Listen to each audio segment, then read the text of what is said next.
Welcome live to the first round of the NCAA 2025 Division III Championship on ESPN+. Today we are at Amos Alonzo Stagg Field at Doug Arthur Stadium in Selinsgrove, Pennsylvania, home of the 8-2 Landmark Conference champion Susquehanna Riverhawks, as they play host to the 8-2 PAC Conference champion Washington and Jefferson Presidents. My name is Alex Weldy. Today I'm joined by my partner Adam Rothschild for what should be an excellent game. Yes, this is going to be a fun one to watch. Both teams finishing the season 8-2 overall. Susquehanna, of course, clinching their third straight Landmark title. They went 6-0 in Landmark Conference play to finish out the regular season, led by quarterback Josh Ehrlich, who was named to the Landmark Offensive Athlete of the Week twice this season, completing 185 of his 258 passes for 2,150 yards and 25 touchdowns against just one interception this year. So he's riding a wave of momentum for this Riverhawk team into the postseason. Absolutely. Ehrlich, the back-to-back Landmark Offensive Player of the Year. This Washington and Jefferson offense, though, very solid as well. And this game really is as good as it gets for the first round. Per Hansen ratings, both teams have exactly a 50% chance of winning, with the projected final score being 30.8 to 30.7 in favor of Washington and Jefferson. There are some really exciting Division III NCAA first-round postseason games here on ESPN+, but it's hard to argue against this one taking the cake as the most exciting one of the weekend. Especially with the split that we talked about with how this game could go, as Washington and Jefferson's going to start with the ball here on this opening drive to get things started off. A touchback for the Susquehanna kicker, Dominic Bourgeois, who set a school record this year and made field goals. He's 16 of 16. So here's a look at the Washington and Jefferson offense. Senior quarterback Kellen Stahl leads the way, the 2025 PAC Offensive Player of the Year. Second in the conference in passing yards, second in touchdowns, and he was ultra efficient, completing 69% of his throws. And he's got a couple of awesome receivers who we'll talk about throughout the day. Number 15, John Peduzzi, the all-time NCAA leader across all divisions in receiving yards. And number 14, Jacob McCosco, just as good. Susquehanna making a quick play early. It's Steve Seibert in the backfield, bringing him down for an early loss. A quick start for the Riverhawk defense.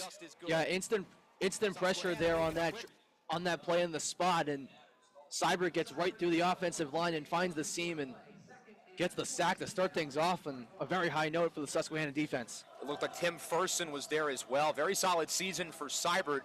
All-conference second team this year, missed a couple of games towards the middle of the year. Stahl looks to throw it on second down. His pass is overthrown. He was looking for Peduzzi. It goes off his hand. That'll make it a third down and 14 for Washington and Jefferson as the Riverhawks bring in likely their nickel or dime personnel. Yeah, that time Peduzzi ran the good slot side route there to the left toward the first down marker, and that time the pass was just a little bit too offline there, and it brings up third down. Trips to the right, Andrew Sharp, the running back in the backfield. Washington and Jefferson is a great running back duo with Sharp and Kobe DeRosa.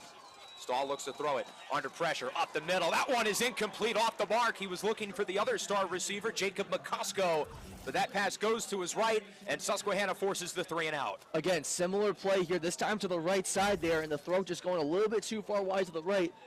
Susquehanna with their defense, they're playing with some of their guys playing back deep there, does a nice job to force that ball away and make it a little bit more of a difficult throw, so they'll be forced to punt it away here. You can see the early butterflies for Stahl, who's been around the program for quite some time, but as a senior, this is his first real season as the starter. But they will have to punt it away here on their opening drive. Devin Wyant on to kick. Rashawn Lamons back deep to return. Lamons backs up, catches it just past the 30. Lamons with it, all-conference first team 2 years in a row as he goes up the middle and is wrapped up a little bit past the 40 as we take our first look at the Susquehanna offense, a team who made it all the way to the Division III National Semifinals a year ago. The Riverhawks won 3 postseason games before losing to the eventual champion, North Central. Yeah, they had a great postseason run last year, and a lot of that was because of the breakout of Rashawn Lamons last year, especially early on in the regular season for what he did coming in onto this team last year and just changing a lot of things around and this high explosive offense that Susquehanna has. So this is certainly a major twist, and a late penalty against Susquehanna. It looked like they might have hit the punter. So that'll move Washington and Jefferson up 15 yards. It gives them an automatic first down, and they get to keep possession of the ball. So a huge penalty early in this game within the opening minute, and the Presidents get a second chance for their opening drive. Yeah, that's huge, especially after the 2 incomplete passes that we saw. So it gives their offense another opportunity to respond here on this opening drive. Certainly not the start Susquehanna would have hoped for. Really good defensive drive. They got the sack, forced a couple of incompletions, but a special teams blunder gives Washington and Jefferson the ball back, and in a game that could be so close, one play can end up being the difference. Stahl rolls out to the right, makes the first guy miss. His pass is tipped on the ground. Susquehanna has it. It certainly looked like an incompletion.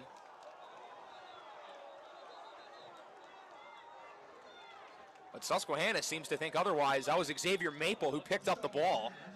Yeah, it seems like they thought it was a live ball here based on the attempt by the pass there. This is going to be an interesting discussion here. I think that's what they're looking at to see if it hit the ground. Both sides pleading their case. In real time, though, it definitely looked like an incompletion. They're going to give it to Susquehanna. Wow, so one play after the running into the punter penalty, Susquehanna ends up getting the ball right back. So both teams with early blunders, and the Riverhawks end up getting really good field position out of this. Yeah, and it shows you, especially even any time during a game, especially as early as it's been here in the first quarter, any play on a possession is going to matter here. But officials finishing up the discussion there, and there's also a flag. There might have been something after the play, some extracurricular. Looked like there might have been a hit on Maple after he was down. Ruling on the field is that there is an interception recovered by Susquehanna. After the play, personal foul, unnecessary roughness, number 70 on the offense. 15 yards will be enforced from the end of the interception. We have a timeout, and Washington Jefferson is going to challenge the ruling on the field of an interception. So right now we have an interception by Xavier Maple, a personal foul after the play on Grant Leffeld, the first-year guard for Washington and Jefferson, all-conference first team this year, and then Washington and Jefferson challenging the ruling on the field of an interception. So a big decision early by head coach Mike Sirianni. In case you think you recognize that name, that is the older brother of Super Bowl champion head coach Nick Sirianni at the Philadelphia Eagles. As we take a look at the replay. Going to play, therefore, first down, Susquehanna. So the play stands. It is an interception for Xavier Maple, who's had a great season for the Riverhawks, forces another turnover, his third of 2025, and Susquehanna will get an additional 15 yards with the late hit after the play on the guard Leffeld.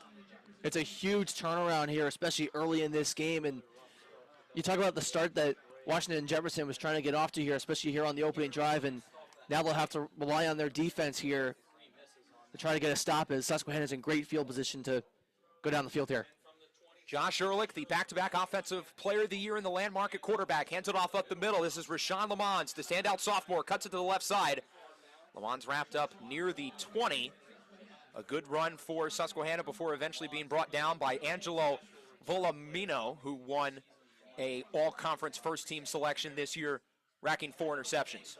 Yeah, and it was only a matter of time there for Lamons to get the ball, especially early as what you were expecting it from him after his regular season. He missed a couple games early on in the season after Susquehanna started off the season 2-2, but once they picked things up and he got back into the lineup, they got things going right out of the gate. 2nd and 6 from the 22-yard line. Ehrlich hands it off again. This is Rashawn Lamons up the middle, gets a few. And so we'll be looking at a 3rd down and pretty short for Susquehanna. They could be in 4-down territory if they don't get this, but they do have one of the top kickers at the Division III level in Dominic Bourgeois. So the playbook feels really open for them here on 3rd down. Yeah, honestly, anything could be open here, especially with what you're relying on here. And once you get to the 4th down territory, if that is the case, a field goal is not always the bad way to work it out. 3rd down and 3 from the 19-yard line. Lamons to the right of Ehrlich. 3 receivers to the right. To the left, it's the Landmark Rookie of the Year, Daniel Growney. Ehrlich in the shotgun, play action, looks to throw it. No, he's going to run it up the middle. Ehrlich, a dynamic dual threat. That's really close to the 1st down marker. I think in real time he's a little short. Yeah, it looks like a little short here. Let's take a look again. So he gets through the scramble past the defensive line a little bit. Looks like he's maybe about half an inch yard, maybe a yard short. Susquehanna's going to keep the offense out there. Fourth down and 1. Ehrlich up the middle, fights for yards. That's going to be close. I think he got it. Washington and Jefferson says otherwise, but it looked like he did cross the plane for the first down. See the official there marking it, so they're going to, looks like it's going to be a first down. You figured that was going to be the strategy here, especially in 4-down territory for the Riverhawks. They want to try to keep the offense out there, and they do exactly that here. So Susquehanna converts on 4th down. They now have it at around the 15-yard line. LeBons to the left of Ehrlich, Matt Sertz to his right. There's a talented 3rd down pass catching back. Ehrlich dumps it off short. Rashawn LeBons in space. LeBons inside the 5, walks into the end zone for a touchdown, and Susquehanna strikes first. Rashawn LeBons puts the Riverhawks on the board. And again, the good read there by Josh Ehrlich off the fake handoff, and just took his time there on the right side in the slot, and then in the pocket, and was able to find LeBons on the right side, and plenty of running room for LaShawn LeBons, as he's done that all season long for Susquehanna, getting the Riverhawks on the board early. LeBons has significantly elevated this offense over the last couple of seasons since coming to campus. This year, another great season. His 2nd receiving touchdown of the campaign, 11th all-purpose. As the extra point attempt from Dominic Bourgeois is up and good. A 7-0 lead for the Riverhawks early with 11:31 in the opening quarter.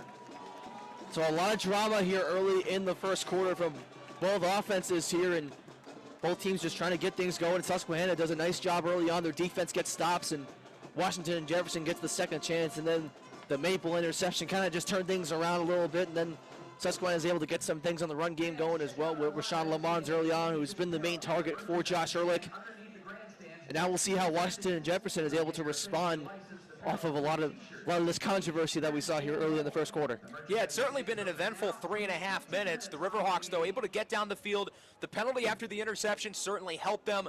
Big 4th down conversion by Ehrlich, and then Rashawn LeBons doing what he does best. Such a dynamic player in the open field. He's so quick, he's so shifty, his footwork, absolutely fantastic. And he's a hard guy to stop sometimes, especially with the routes that he's able to run, and the speed that he has for a running back is it's really special to watch out there from what he's been doing for Susquehanna these past 2 seasons. Dominic Bourgeois will kick it away. Joey DiSabato and Luke Edwards back deep to return for the Presidents. A 7-0 lead with 11:31 to go in the opening quarter. As that one goes into the end zone, DiSabato will let that one go for a touchback as Washington and Jefferson returns for drive number 2. And it's Kellen Stahl back out there again at quarterback for Washington and Jefferson. 26 of 311 this year, 2,977 yards.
So it'll be interesting to see how they look against a Washington and Jefferson defense who has so many playmakers up front and in the back end.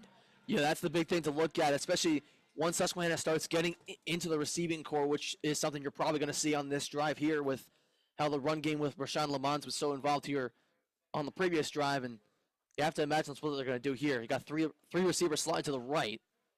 Senior tight end Michael Robbins in motion, all-conference first-team selection this year. Lamont now to the left of Ehrlich at the 30-yard line with 9:39 to go in the opening quarter.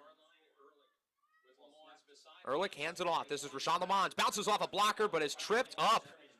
Looks like he might have lost some yardage. The Washington and Jefferson defense. It's Tyler Primrose and Aiden Thomas, the two big defensive tackles, a couple of team captains, all-conference selections this year.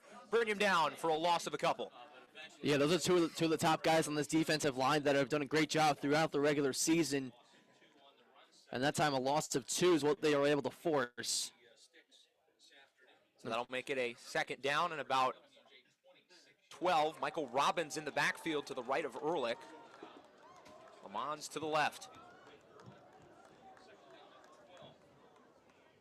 Ehrlich calls something out at the line. As he drops back, looks to throw it. Ehrlich to his right, passes high, and it's somehow caught. Daniel Growney. No, he didn't hold on. Hit in the air, it's incomplete, and that'll make it a third down.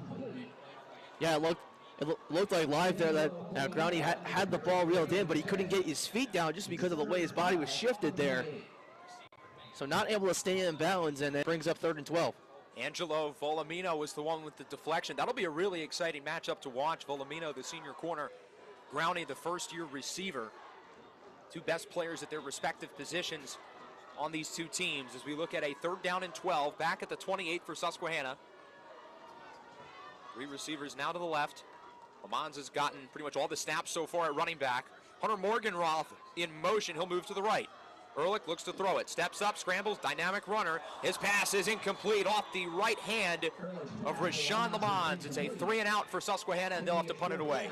Yeah, and you saw the motion there by Morgenroth going to the right around and trying to see if they can get something there, but instead Ehrlich decided to go with the short pass just to see what he could find was open, and Lamons was trying to get into the right position for it, so he had to kind of just leap up there and see if he could make a grab for it, but was unable to.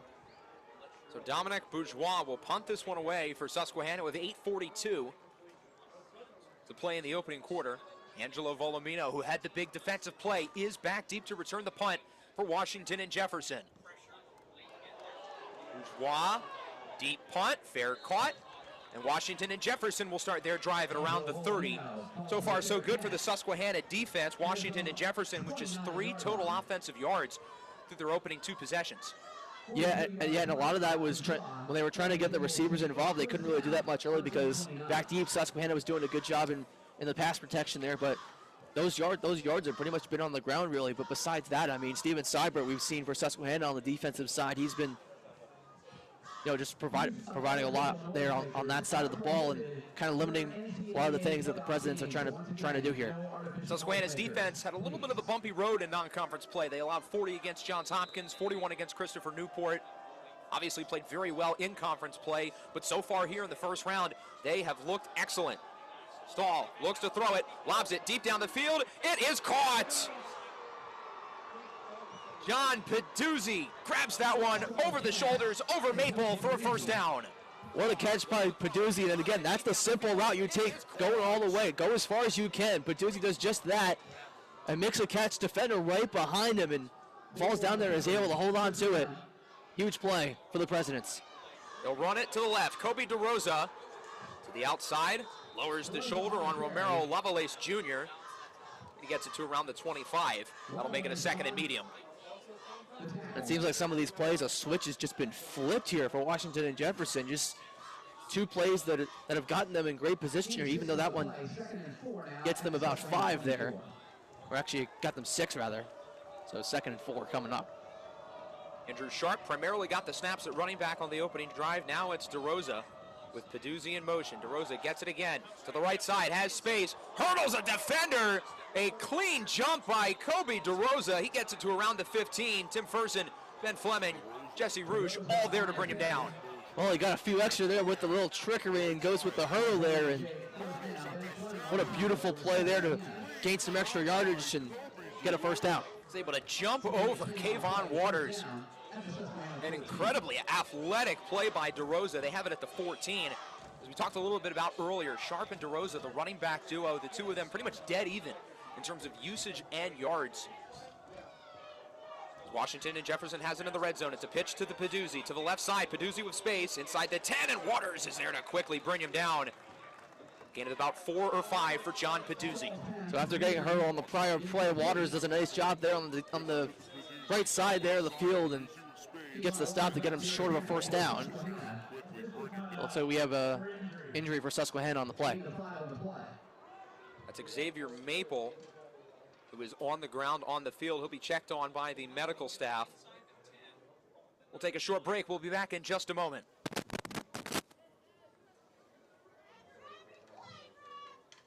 Updating other NCAA Division III playoff action. Union leads Muhlenberg 7-0 in the first quarter.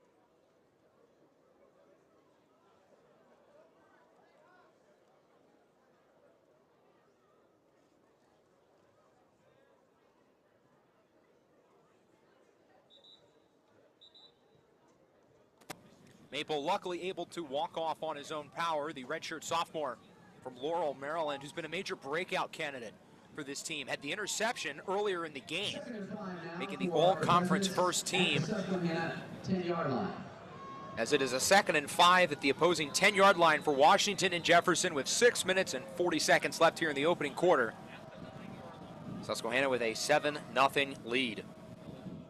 Kobe DeRosa remains in at running back to the left side of his QB, Kellen Stahl.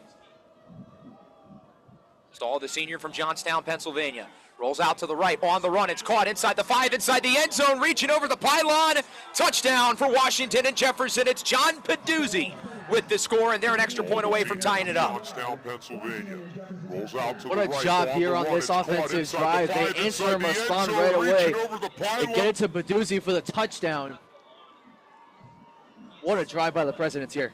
Yeah, big start for John Peduzzi. 3 catches, 55 yards, and a score on that drive. Peduzzi just 25 yards away from 1,000 on the year. It would be his 3rd consecutive season with 1,000. Wyatt on for the PAT. His kick is up. It is good, and we are tied at 7. We've got a good one so far here in Selinsgrove, Pennsylvania, here on ESPN+. Yeah, that's been the big thing, especially from what we've seen from Washington and Jefferson so far with the offensive explosion here on this drive for them, and really just trying to find a way to get a big play, and they did that to start off the drive, and they finished it off to Peduzzi for the touchdown, and then the extra point by Wine to make it 7-7. So a big drive for Washington and Jefferson. They needed that badly after a slow start, a couple of stall drives on offense, but they're able to march down the field. Kellen Stahl looking a lot more comfortable.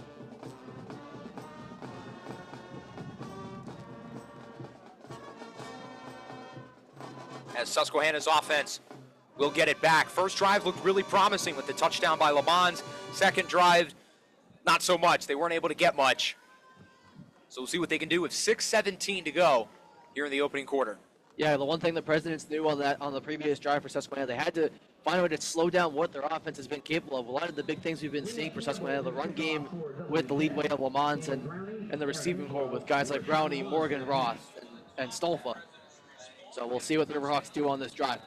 Liam Campbell's kick is fair, caught in the end zone by the first-year Aaron Angelo, and Susquehanna gets it back, hoping for a little bit more like their first drive compared to the last one as Josh Ehrlich and company come back out. Of course, having that postseason experience that this team does is certainly a major advantage. Again, these guys won on the road. They won at home last year, making it all the way to the national semifinals, winning 3 really exciting playoff games. Yeah, they played in a lot of close games last year, especially against teams like Hobart, Bethel, St. John's, of course, so they played along the way to going up to eventually losing to North Central. They were a game short of going to the championship game. Susquehanna opens up their drive at the 25. Josh Ehrlich hands it off. Rashawn Lamons is able to fight for a couple yards. Does not get much there. A quick tackle by Washington and Jefferson. It's Joey Lacey, all-conference second-team selection, and a gain of about 4. Lamons is a tough guy to bring down, and Lacey does a nice job there in limiting the damage from what Lamons has been capable of. And again, he's in the backfield once again here with 2 receivers slotted to the right. Second down and 6 at the 29-yard line for Susquehanna. Ehrlich hands it right back off to Lamons to the right, makes the first guy miss, and is tracked down, does not get much, if anything. And that'll make it a 3rd down for the Riverhawks.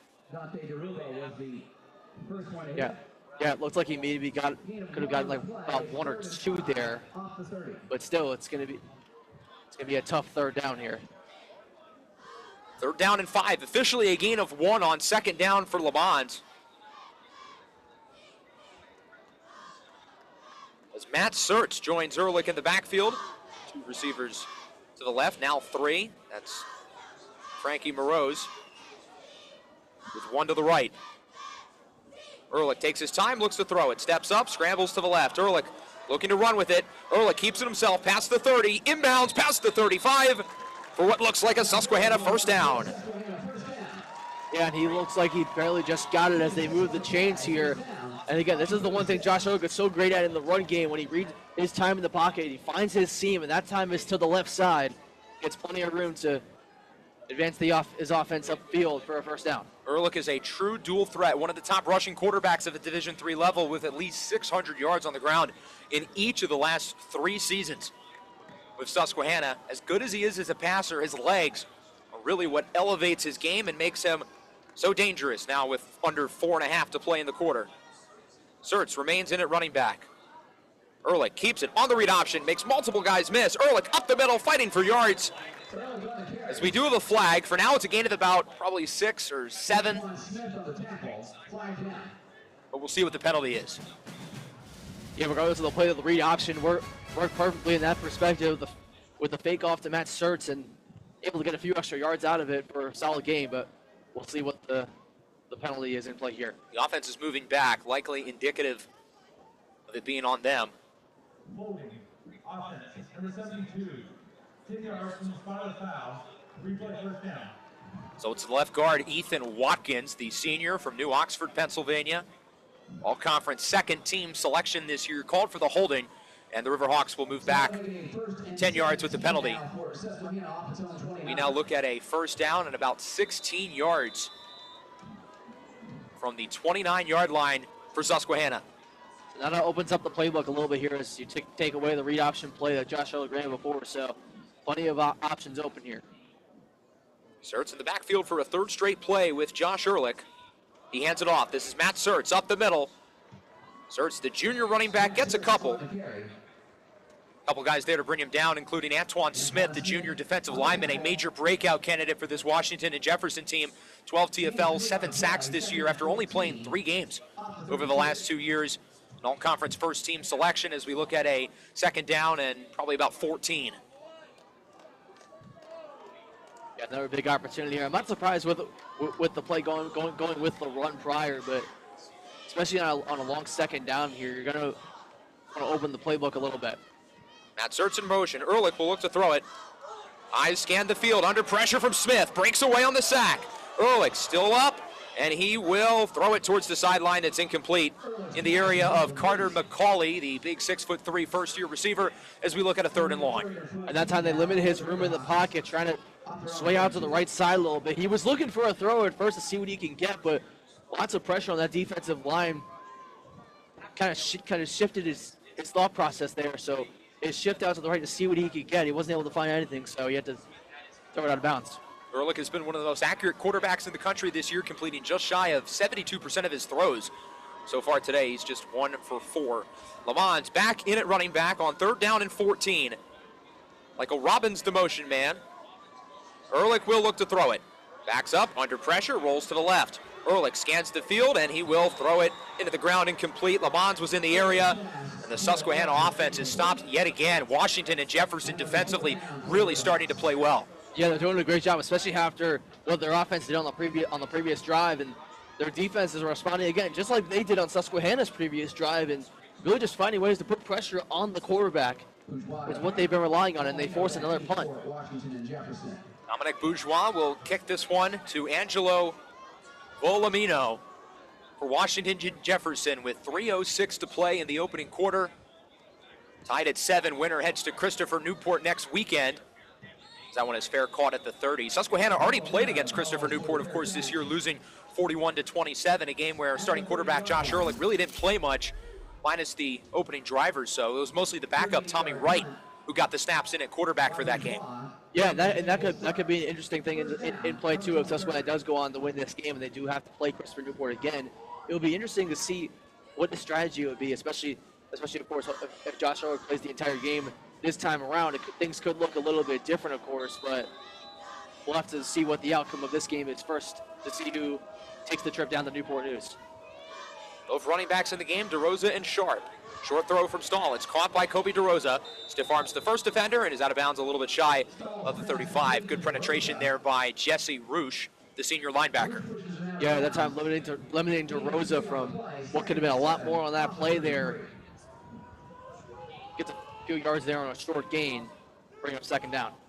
2nd and 7 for Washington and Jefferson. Two backs in again.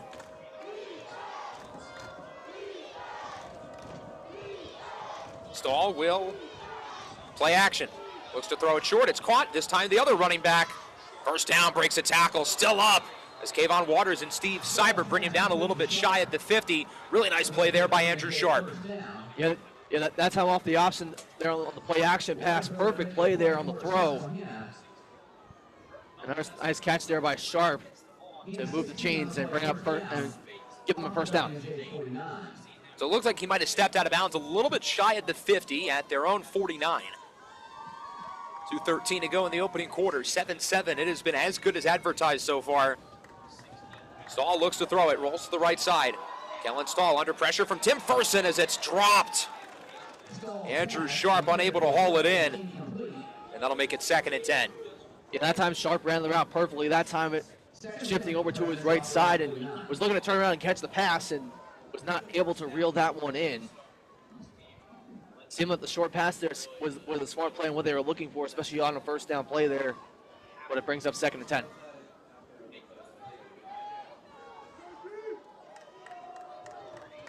Stahl, play action, looks to throw it, pass is caught. They will not get much, however. Big tackle by Berkeley Wagner, the senior defensive back. That was Luke Edwards, the 3rd running back. And we're looking at a 3rd down and pretty long.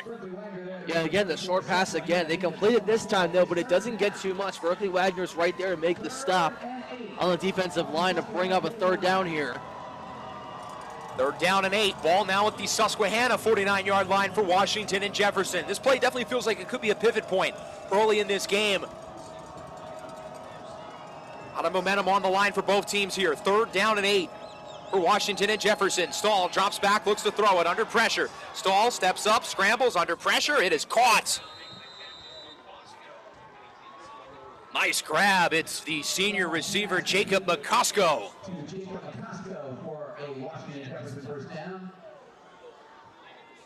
was a great job there by Stahl being patient in the pocket, waiting for his open space, and had to move up a little bit to make the throw to get the extra yardage there for the first down.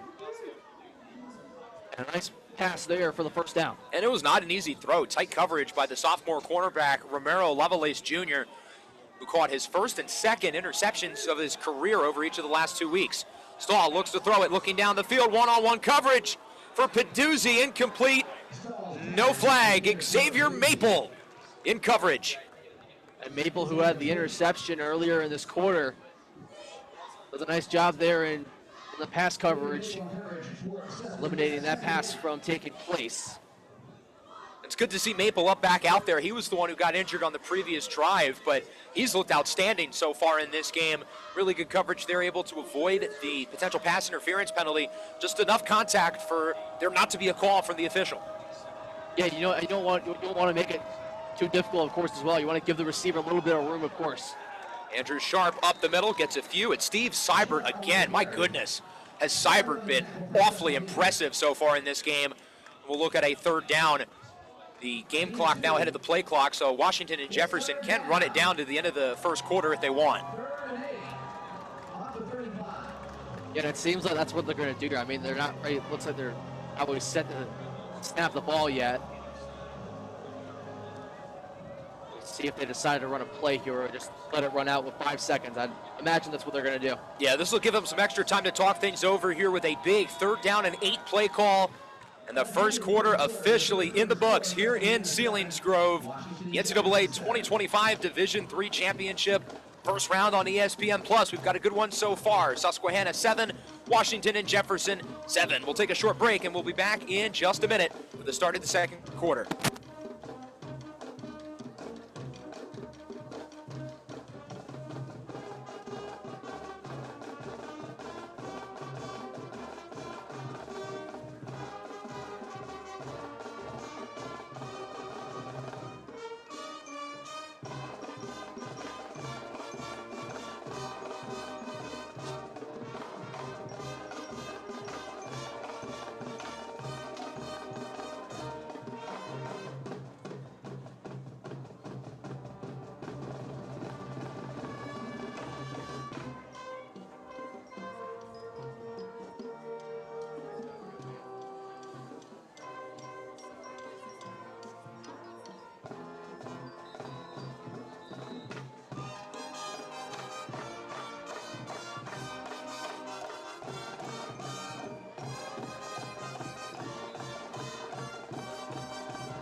So once again, it's 3rd down, 3rd and 8, off of 35.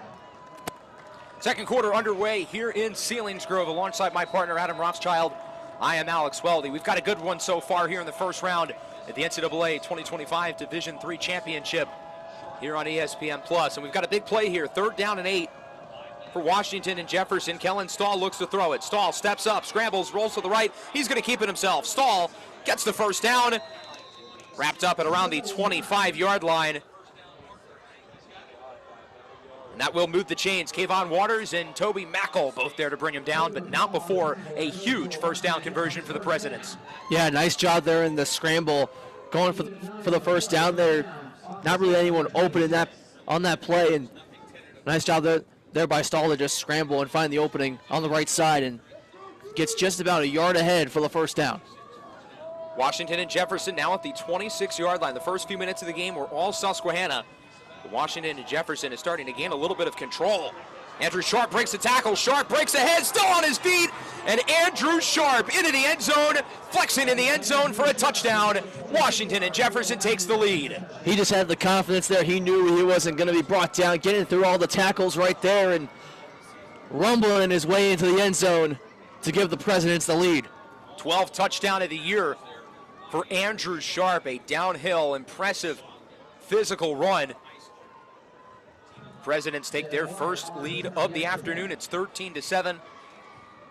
Devin Wyant on for the extra point. 58 of 59 on PATs going into the game as there's a flag or a whistle, pardon, before the kick. There is a penalty. Looked like a false start. I think Washington and Jefferson will be moving back here. Yeah, it seems like that. 97, simulating the snap, 5 yards, replay the drive. So that will move them back 5 yards. Wyant will re-kick.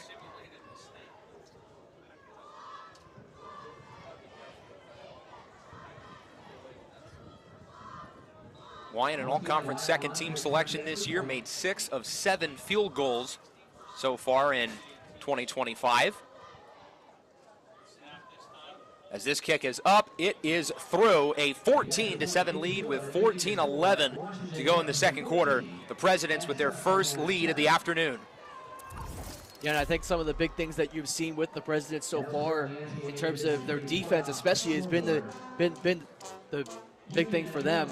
Susquehanna, of course, got the interception early on and was able to get into the score with Rashawn Lamons, but once they got the ball back again, it hasn't been the same. Like, they've been trying to get things going in terms of the run game. The run game has been a little bit diminished since their first scoring drive, and things have looked a little bit different. So if they want to stay in this game, getting the receiving core involved is going to have to be a big thing in terms of that. So getting guys like Stolfa, Groundy, and Morgenroth involved, that's going to be a huge key, I think, here on this opening drive for them in the second. Yeah, the Riverhawks have not been ultra efficient so far on offense. A team who averaged over 5 yards a carry this year and ran for 2,000 yards, running all over their landmark opponents and then through the air. Josh Ehrlich has just been so efficient this year. Only has thrown one interception. Again, completed 72% of his throws going into the game. His only completion, though, is the touchdown by Rashawn Lamons. He hasn't been able to get his receivers involved yet. Daniel Groundy, Hunter Morgenroth, some of the better receivers in the conference. Carter McCauley, they haven't been able to make any plays yet. It's Aaron Angelo on the return. He housed a kickoff against Christopher Newport earlier in the year. Angelo tripped up a little bit past the 20. Great job by the Washington and Jefferson special teams. It's Jalen Broxy, the senior defensive back, who brings him down. And Susquehanna will start with it. Their last two drives not going overly well. We'll see what they can do here. And again, like we said before, the receiving core hasn't gotten involved that much here early in this game. It's been Lamons and Matt Starks, the only other two guys that have gotten their hands on the ball today besides the quarterback. So we'll see who Josh Ehrlich decides to get involved here on this drive. Lamons to the right of Ehrlich, Michael Robbins to the left. It's Rashawn Lamons to the left side. Lamons up the middle, churning for yards. He's a little bit shy of the 30. Solid run to open the drive for Lamons. And that's the simple handoff right there that these two have worked very well with. And Lamons gets it perfectly right there, getting through the defense, and gets it just shy of the 30-yard line.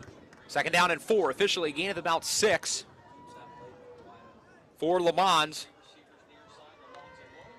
Ehrlich will look to throw it.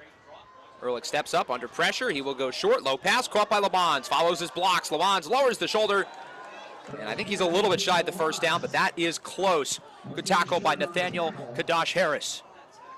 Kadash Harris does a nice job there, limiting the damage for what Lamons. We know what he's capable of course, which we've seen in this game early and throughout the regular season, of course. But that time it was the short pass.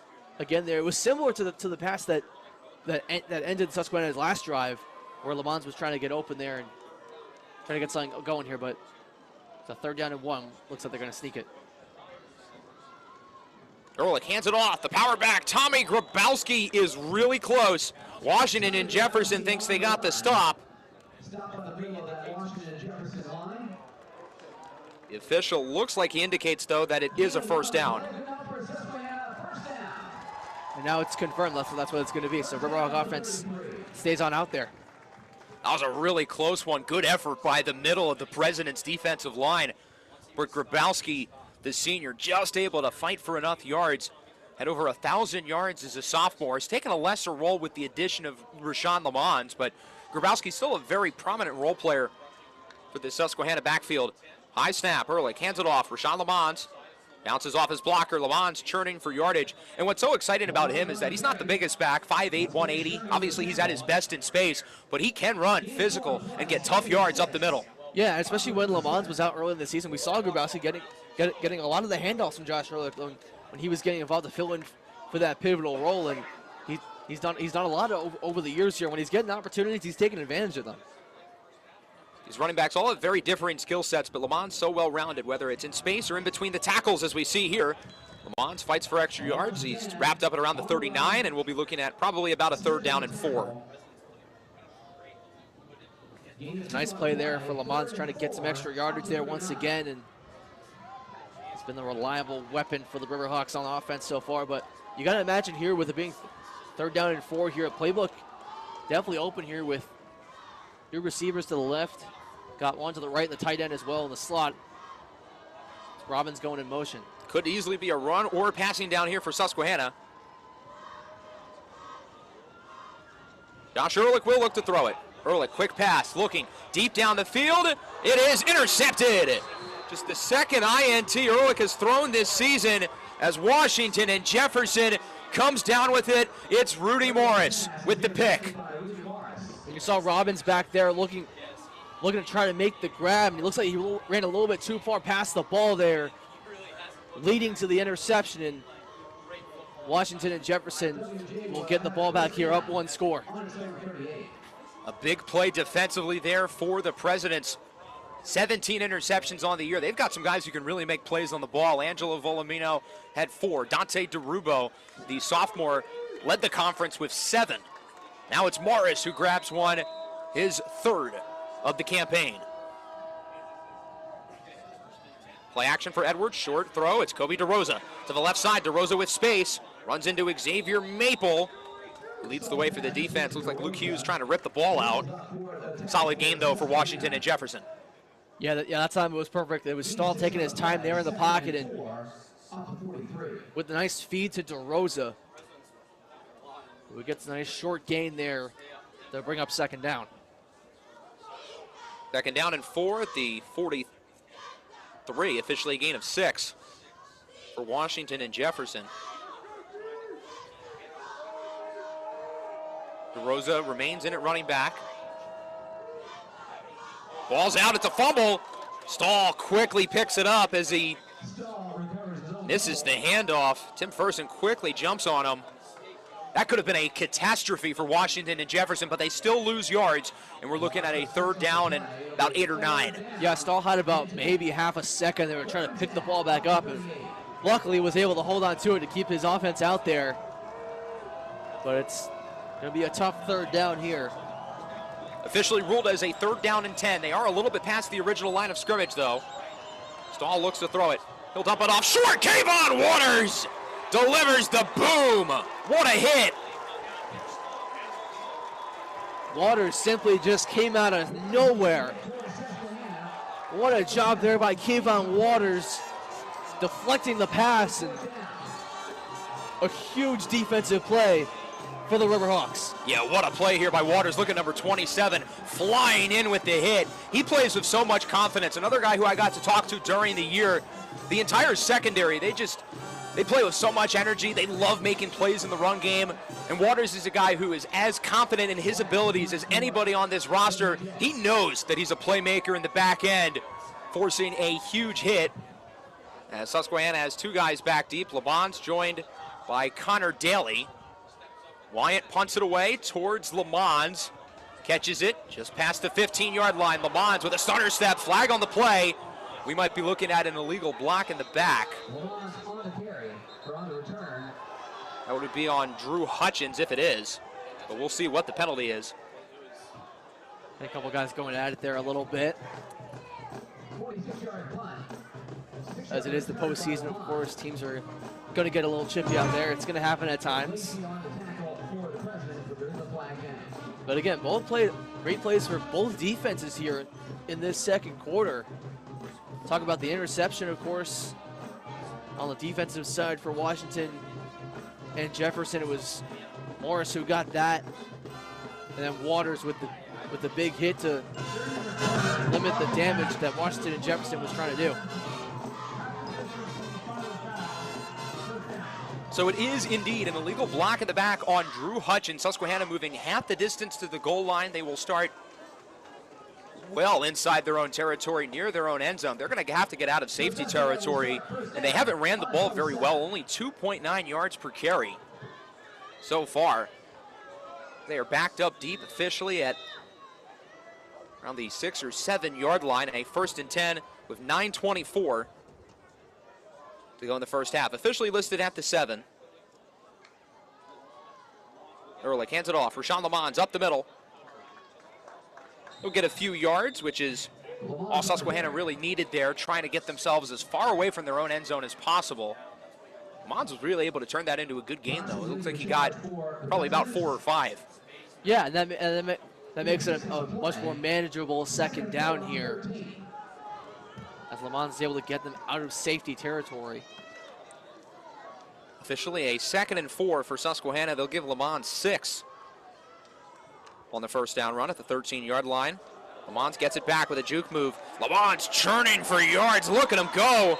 Michael Robbins drags him with him. He gets it well past the 20 for a first down. Again, another run there by Rashawn Lamont right up the middle. Has a couple of guys around him, but is able to find a way to stay on his feet to keep the chains moving for the Riverhawks. Bringing up another first down. Washington and Jefferson has won the battle so far in the run game at the line of scrimmage on the defensive line. 4 all-conference selections on the D-line, but Susquehanna looking good. Running the ball early on this drive. It's Sertz.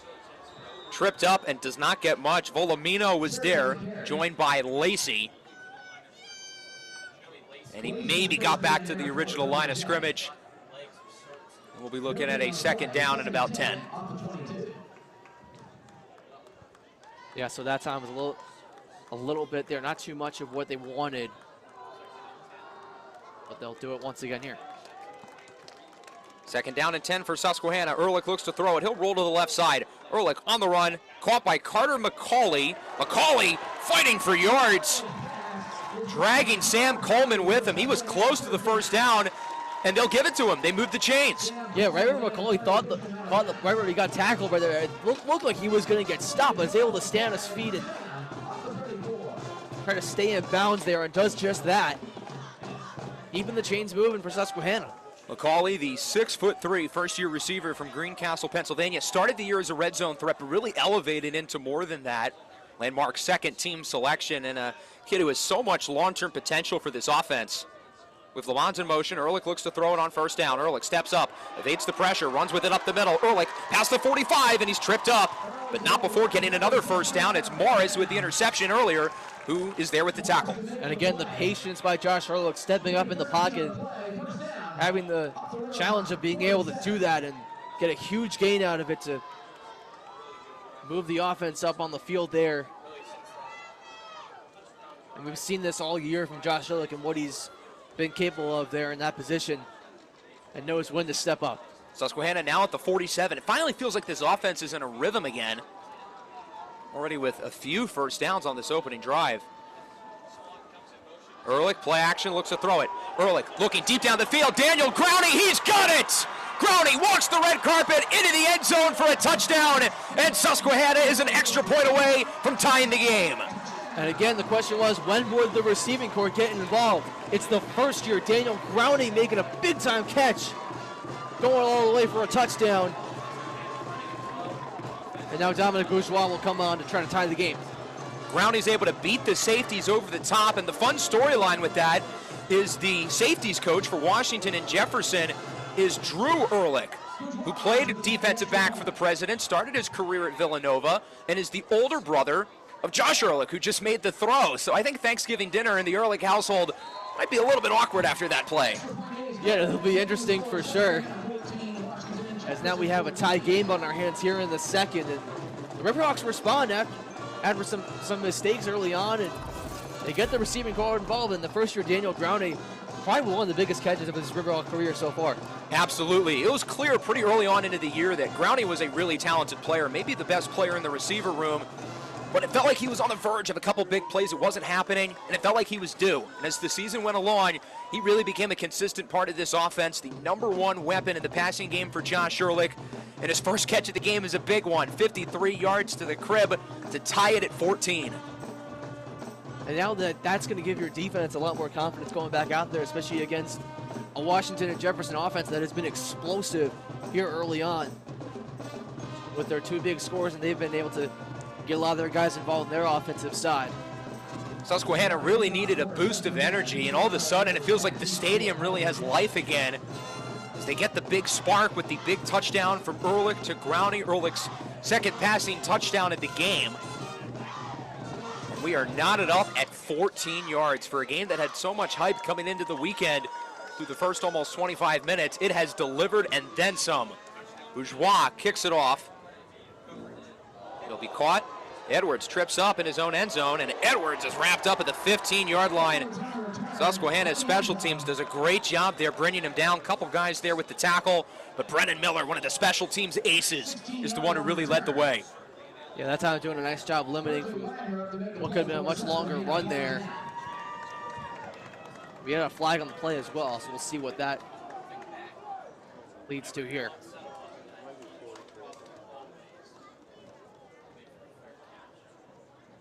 During the return, holding number 14 of the return team.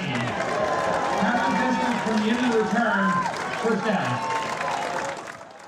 So it's Ben Keith called for the holding. That'll move Washington and Jefferson half the distance to the goal line. Not the start to the drive they wanted. But we saw Susquehanna with the penalty on the punt return. They moved inside their own 10-yard line. Clearly didn't cause them any problems. They had a 93-yard drive down the field. Washington and Jefferson hoping for a 92-yarder as they will start at the 8. Yet again, starting back towards, we saw Susquehanna in this similar scenario on their previous drive, and see if the Presidents can get out of safety territory here. Delayed handoff, big time tackle. The landmark defensive player of the year, Galen Leementor, is there. 14 tackles for loss, 6 sacks in 2025. So far for Leementor, it's a gain of about 2. And that time he stopped sharp from what could have been a lot more there and could have gotten a few extra there, but Galen Leementor, as he's done all year, does a nice job there limiting the damage. Second down and 8 at the 10 for Washington and Jefferson. Under 6 minutes to play in the opening half. DiSabato in motion. Kellen Stahl looks to throw it. Stahl rolls to the right side under a little pressure. Stahl sets his feet, lobs it up. It's picked off! Susquehanna forces the turnover. Xavier Maple, that's 2 for the redshirt sophomore today. What a job by Maple there, reading the throw from Stahl. It gets ahead of the receiver. Huge play there on the defensive side for Susquehanna. The offense hasn't come back onto the field yet. Now the officials are discussing this might be getting called back. That will be a major blow for the Riverhawks. They would have started with the ball in the red zone if the interception stands, but we'll see what the call is from our officiating crew.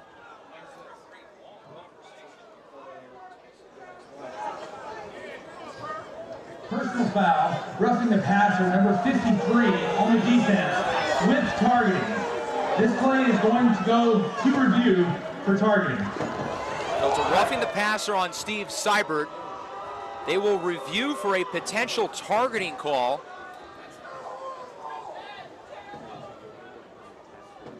It's a personal foul. It'll be an automatic first down for Washington and Jefferson. And we'll see if there's anything further with Seibert, who's played an incredible game so far. As they review it, we'll take a short break and we'll be back in just a moment.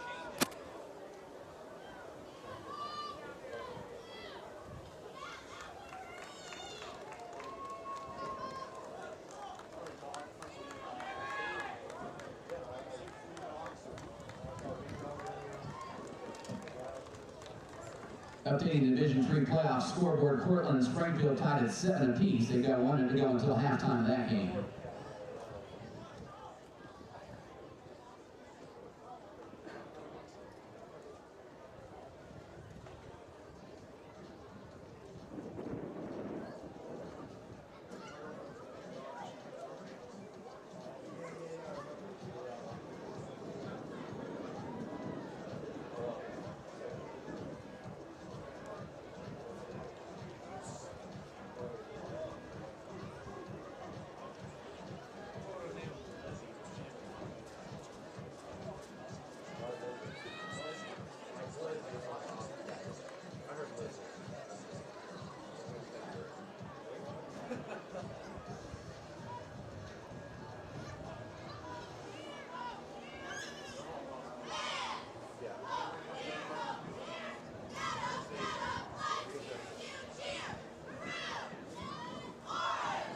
After review, the calling on the field is confirmed, targeting number 53 on the defense to the quarterback. First down, Washington Jefferson. So the call is confirmed. It's officially a targeting penalty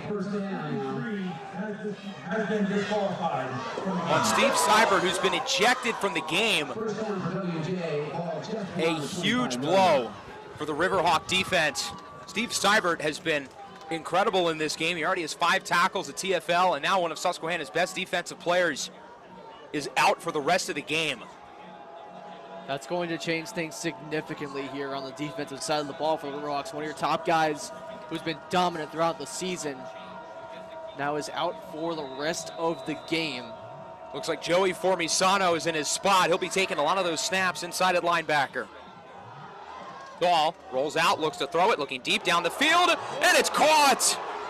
John Peduzzi dragged to the ground by Maple and then somehow comes down with the catch. What a play by Washington and Jefferson. We've seen Peduzzi getting involved a lot today for Washington and Jefferson, and that time kind of falling on his backside with a defender right around him.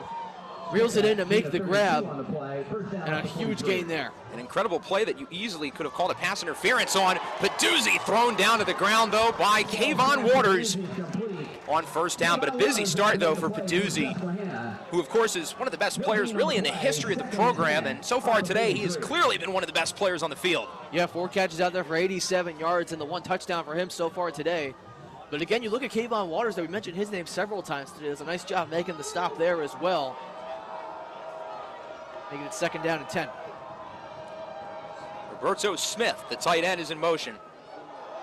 Handoff, Sharp, up the middle, busts through, lowers the shoulder on Waters, and he gets the first down near the 30. Andrew Sharp as well has played a heck of a game himself. Yeah, Sharp 5 carries for 30 so far today.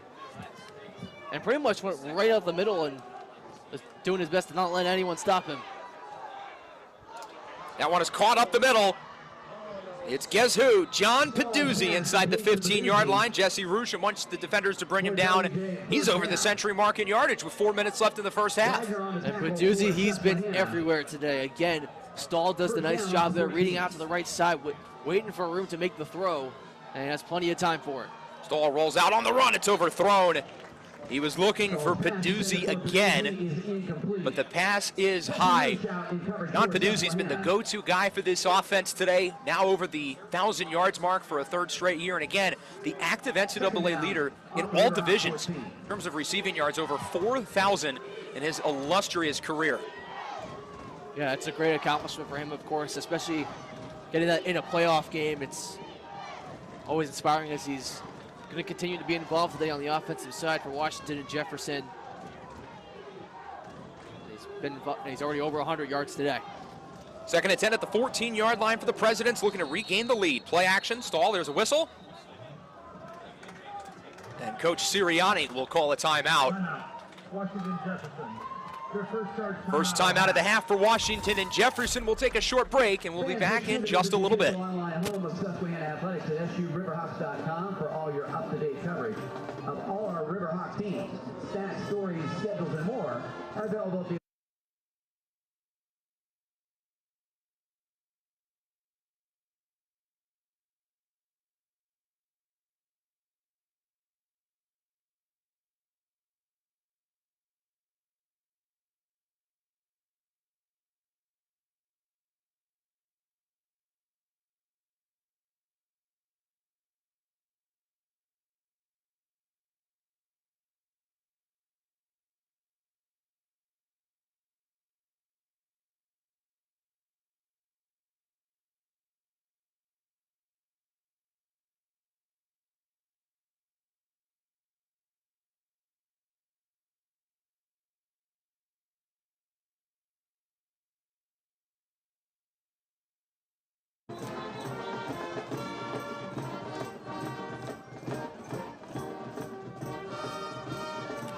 .339 left to go here in the 2nd quarter. Tied at 14. We've had a good one between Susquehanna and Washington and Jefferson in the first round of the NCAA 2025 Division III Championship on ESPN+. I'm Alex Weldy alongside Adam Rothschild. Washington and Jefferson in the red zone looking to regain the lead before the end of the half.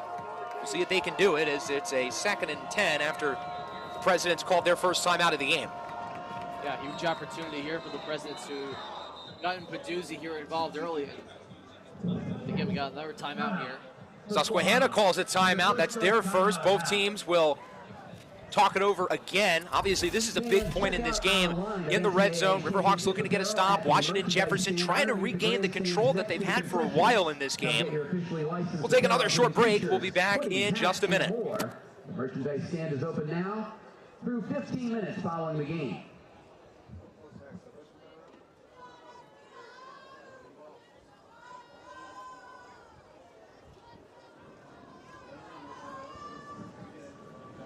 Taking the Division III playoff scoreboard, Union and Muhlenberg tied at 14 apiece. They just about reached halftime of that game. Framingham State leads LaGrange 7-3. Late in the second quarter of that game, it is halftime with Hanover leading Grove City 10-0. Halftime, Cortland and Springfield tied at 7 apiece. And Co. and Concordia, Wisconsin just getting underway.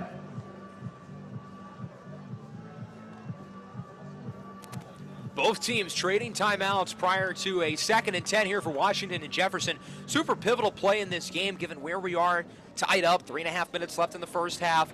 This is a big opportunity here for Washington and Jefferson as they look to take the lead, and obviously a field goal feels like it would be a failure for them given where they are in the field. Yeah, and especially how their offense has looked out there with Baduzzi, of course, has been the big name out there on the field. Stahl's pass is caught. It's Andrew Sharp inside the 10. Berkeley Wagner with pressure. Berkeley Wagner also there with the tackle. Waters and Roosh there as well. Solid gain of probably about 6, maybe 7, and that'll make it a 3rd down at medium. Sharp's been the key guy in the run game, but in the receiving game, two catches for 16 yards for him so far here this afternoon. Again, they got him in the backfield now. 3rd down and 4 at the 8. Baduzzi in motion. Sharp looks to throw it. Low pass incomplete for Luke Edwards. It's Berkeley Wagner in the area.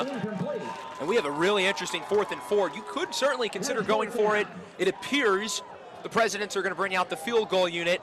So given where we were in the red zone, this feels like a success for Susquehanna, likely only allowing 3 points, barring something crazy.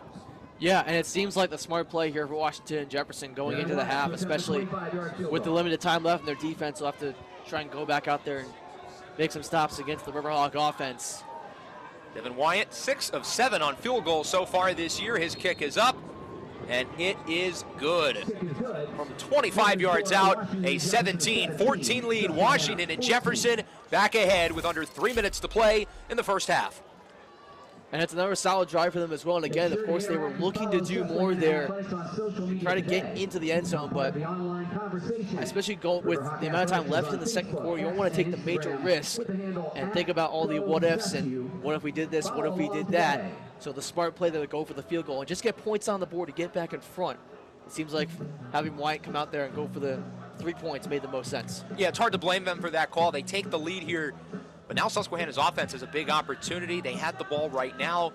They also start with the ball in the 3rd quarter, so they might get a little 2-for-1 here. Big opportunity for Josh Ehrlich, Rashawn Lamons and company, and a big opportunity for Washington and Jefferson. Their defense looking to get some more momentum. The President's defense overall has played quite well in this game. They allowed the big touchdown to Growney, obviously the early touchdown as well. But Susquehanna has not been quite as consistent, I would say, moving the ball down the field as Washington and Jefferson. Although the big splash play, though, by Growney gave this team a jolt of energy that they really needed. Yeah, absolutely, and it got the crowd back into this game too as well. That was another big factor here as well. As this crowd has been cheering on this team all season long, and we know how it's been, especially in a lot of the out-of-conference games when we had teams like Union and Johns Hopkins here. It was very exciting, of course, and now in the postseason, it's been even more exciting. Campbell kicks it away. Daniel Growney with the 53-yard touchdown onto the return. Growney past the 25, past the 30. He's got blocks. Growney with an entourage past the 50, and he's eventually lassoed down inside the 45-yard line by Brock Sherman. What a play by Daniel Growney. So we talked about him before when he had the big-time catch ahead of the safeties there for the touchdown earlier. But that time with a beautiful return, gets them inside Washington and Jefferson territory. A potentially touchdown-saving tackle, though, by Brock Sherman. 83 tackles in the regular season. That ranks 8th in Division III. He's had a fantastic season. It's just a sophomore. All-Pac first team, but an awesome return by Daniel Growney. He's made a couple huge plays with the ball here in this first half. Ehrlich, play action, looks to throw it down the field. It is caught. Carter McCauley inside the 5, into the end zone. Ball is punched out. It's on the ground. And it's ruled a fumble. Now the question is how far across the plane he was, but for now, it looked like a fumble. Yeah, McCauley had the ball, made the grab, but lost the ball and it fell back into the end zone. Sam Coleman with the peanut punch as he picks McCauley's pocket. Now Susquehanna is signaling touchdown, and we'll see what the call from the official is. The question is, did he get his feet in the end zone? Until the play. Then into the end zone, recovered by Washington Jefferson. Therefore, it is a touchback. Susquehanna has taken a timeout to challenge the play. So it's ruled a fumble. Coleman forced it out. Washington and Jefferson recovered it for a touchback. Susquehanna will challenge the play. The question is, did McCauley get his feet in the end zone with the ball still in his hands before it got pushed out? That's the question here when they're challenging this. Based on the reactions you're seeing on the sideline for Washington and Jefferson, it seems like, but let's take a look at this again. So McCauley makes the grab. It looks like he lost it right before his feet went into the end zone. From that angle, I think Coleman punched it out at the 1. I think this play is going to stand. But a massive momentum shift either way, because either it's a touchdown or a turnover. But from that angle, I think McCauley lost it at the 1. What a heads-up play by Sam Coleman. The play of the day so far. Taking a 42-yard touchdown off the board if it stands.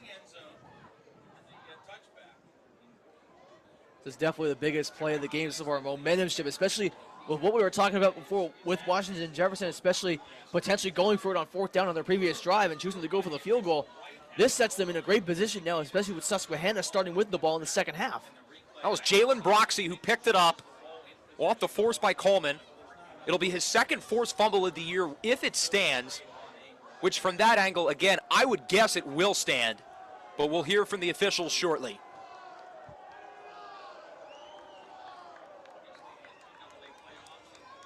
This is a huge call here. No wonder why the officials are taking their time with this one to make sure they get it right.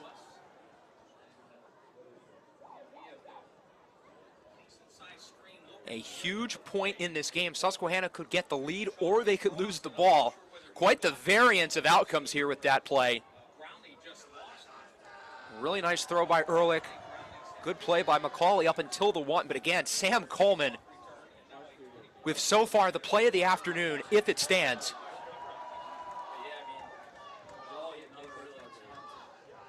If it is a touchdown, it would be number 6 this year for McCauley, who has scored nearly a third of the times that he's gotten the ball this year.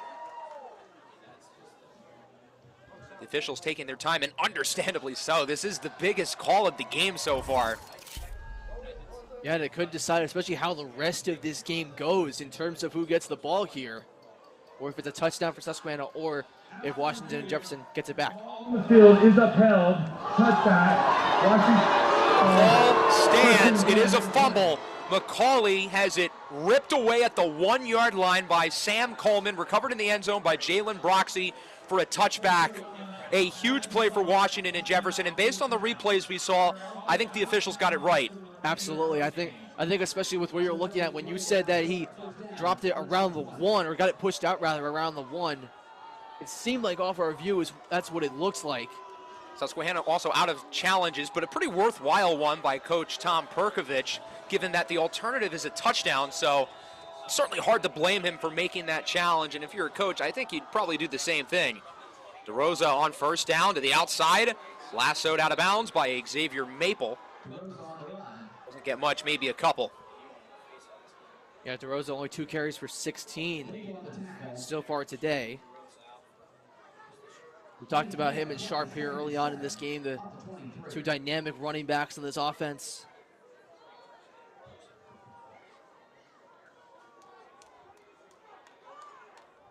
Second down and 7 for Washington and Jefferson. The play clock is ahead of the game clock to 2 minutes, so I think they're going to run the clock out to the 2-minute timeout. They're in no rush to get back to the line. Yeah, that seems like the smart play here, especially to limit the time if Susquehanna does get the ball back the rest of this quarter. But you got to imagine Washington and Jefferson is going to use these last 2 minutes to see if they can get something going on this drive. Here at the 2-minute timeout, we'll take a short break. Susquehanna 14, Washington and Jefferson 17. We'll be back in just a minute for the final 2 minutes of the first half. Second-ranked Texas A&M beating Stanford 28-0 in the second. Eighth-ranked Oklahoma 7, 22nd-ranked Missouri.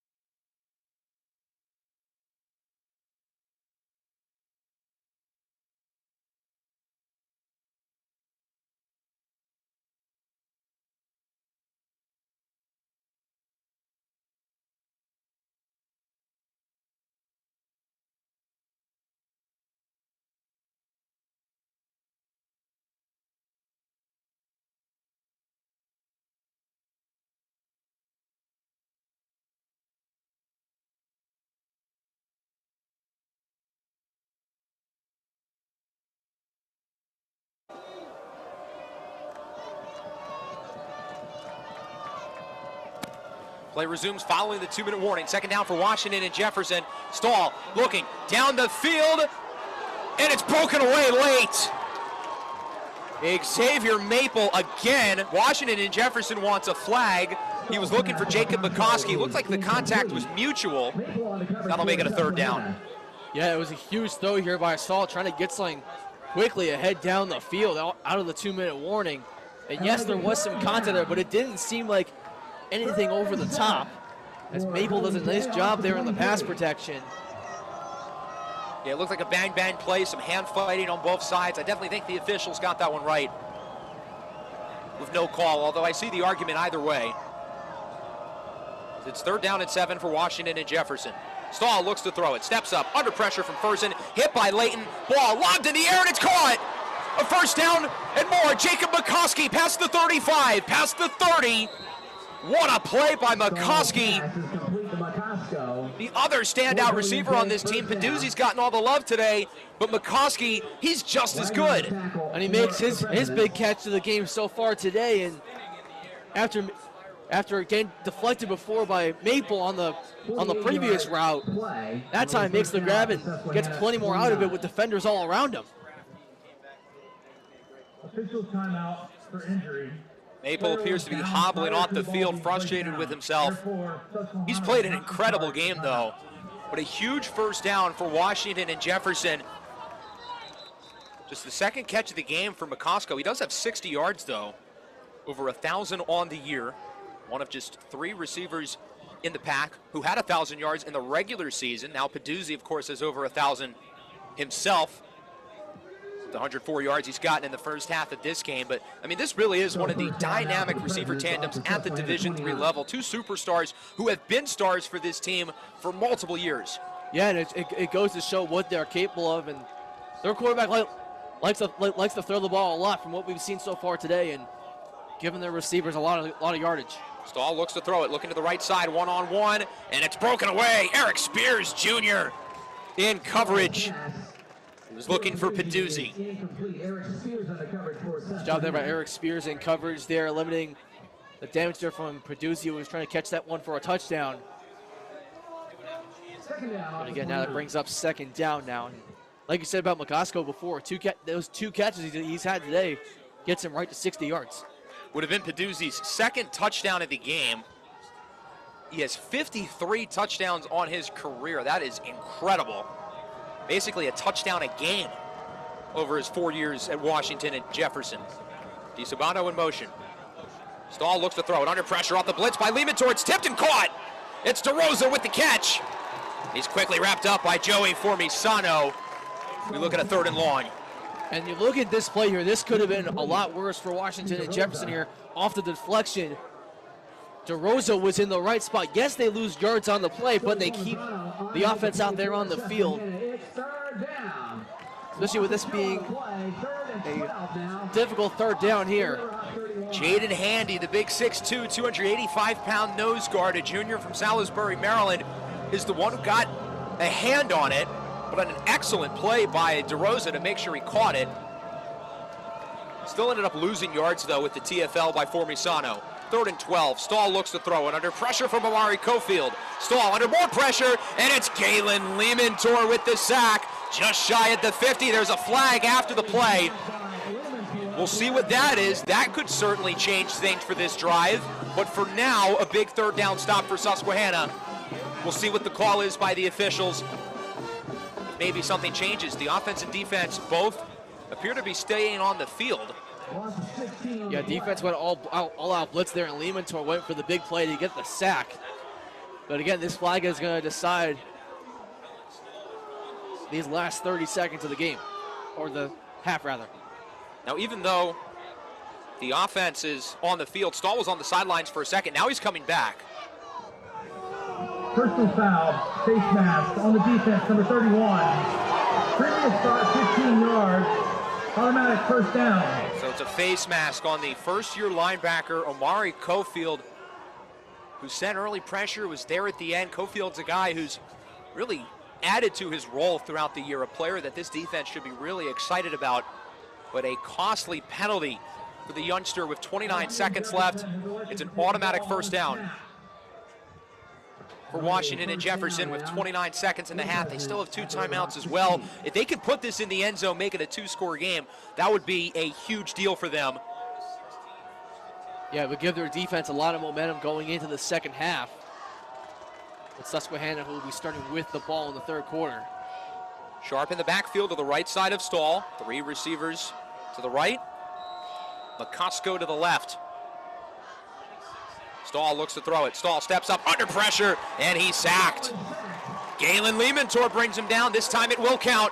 His 7th sack of the year that leads the Riverhawks. And again, Leemantor, he's been there all season long. Does it yet again on this defensive line for the Riverhawks. The clock rolls all the way down to 13 seconds. That's when Washington and Jefferson will use their 2nd timeout. They've got 1 more. Taking a timeout. Please put 21 seconds back on the game clock. The clock will go back up to 21 seconds. Coach Tom Perkovich talking it over with the officials. But it would make sense that Washington and Jefferson would have called the timeout right after the play. So it would make sense that there's 21 seconds here, not 13. Yeah, and especially with the time you have. There's still plenty of time to make the quick throw. But worst comes worst, if they don't get in the end zone, a field goal would still be a good opportunity just to keep piling points onto the board. I think Susquehanna's defense would be pretty happy, though, only allowing a field goal. Their defense coming off the red zone stop a little bit earlier here in the 2nd quarter. But keeping it as a 1-score game, I think Susquehanna would be pretty pleased with that, all things considered, going into the break. So this is a big chance for Washington and Jefferson to really try to put their foot down, get a little control, 2-score lead going into halftime.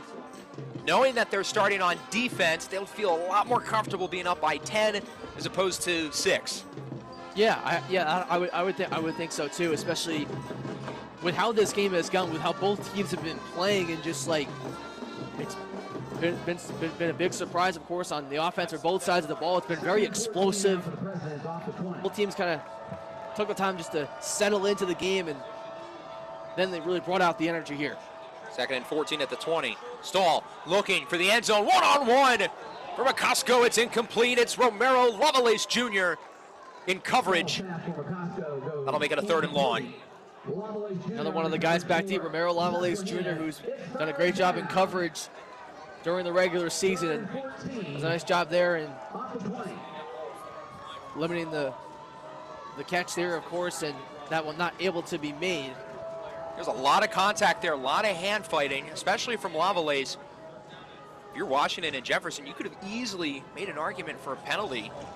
But with 16 seconds left, we're looking at a 3rd down and 14 at the 20 for the Presidents. Stahl looks to throw it. Stahl backs up under pressure from Leemantor, rolls to the left, lobs it up for the end zone, and it's caught by Berkeley Wagner. He did not get a foot in bounds, though. That one is incomplete.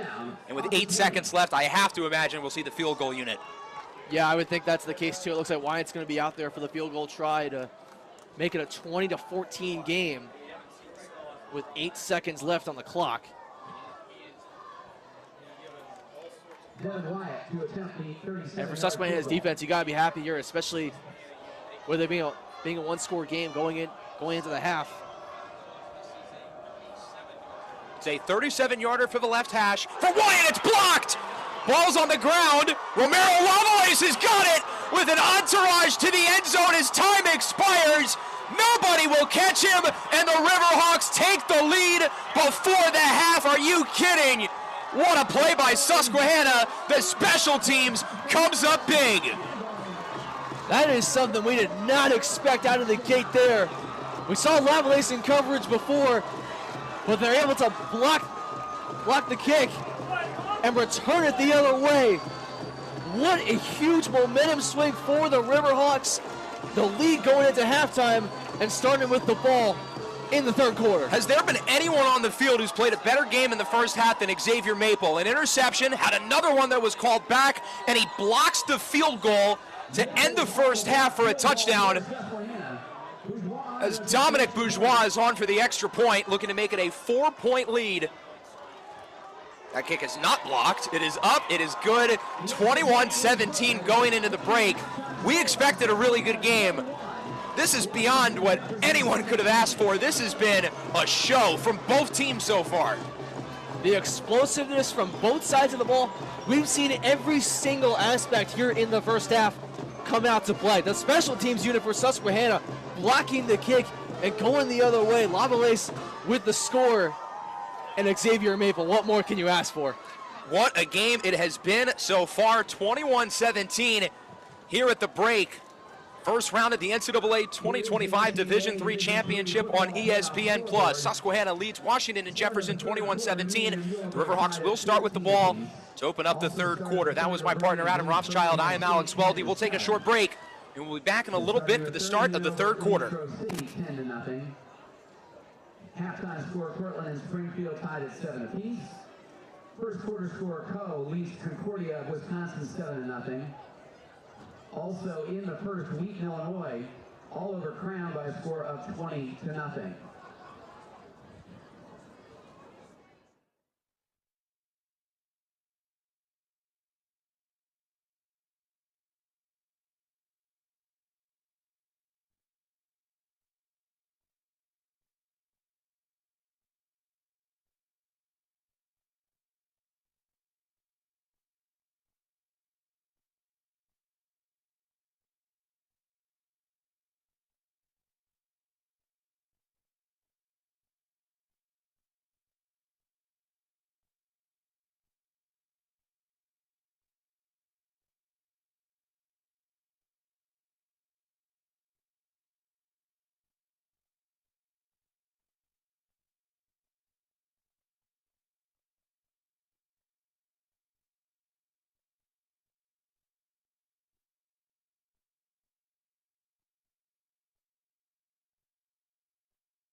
Welcome back to the start of the third quarter.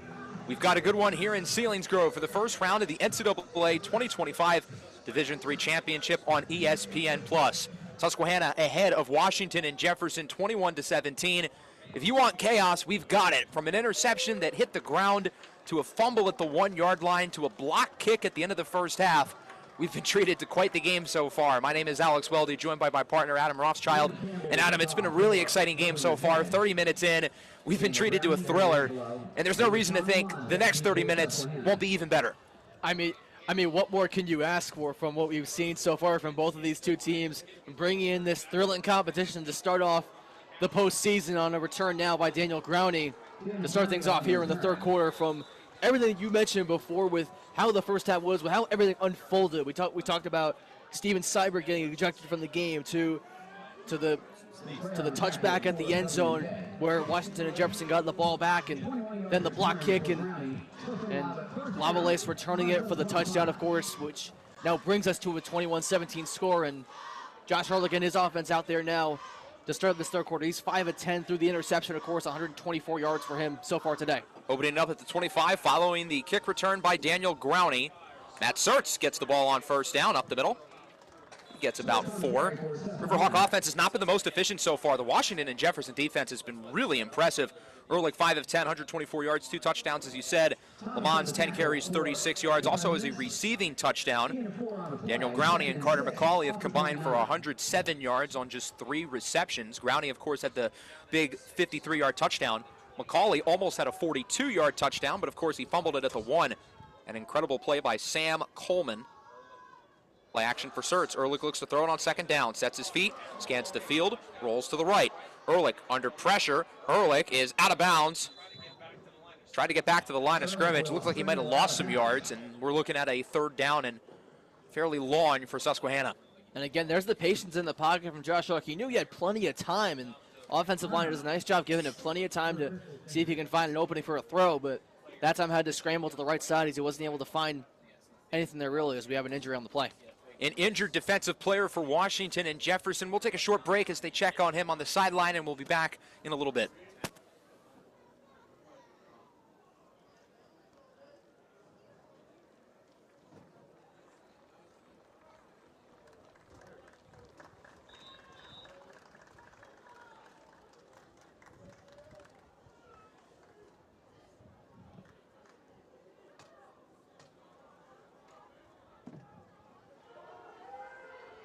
Lost a yard on the play. It's 3rd and 7 now. The injured defensive player, Nathaniel Kadash Harris, who luckily was able to get up on his own power. He had a great junior season, 7 TFLs, 5.5 sacks in the regular season.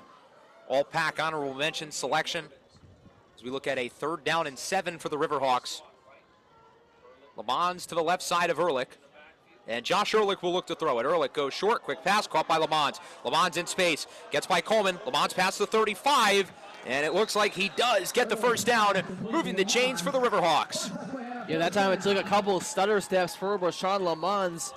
Getting the feed from Josh Ehrlich and gets past one tackle and gets through another. And is able to stay on his feet just for a few extra yards to get the first down for Susquehanna. Rudy Morris, who picked off Josh Ehrlich in the first half, finishes off the play. Lamons with space up the middle. Lamons lowers the shoulder to the 50, and that will go for another first down. The Riverhawks move the chains again. 2 straight quick runs there by Rashawn Lamons. Now the second one this time goes right up the middle. Finds the seam to get through and gets Susquehanna to the 50-yard line.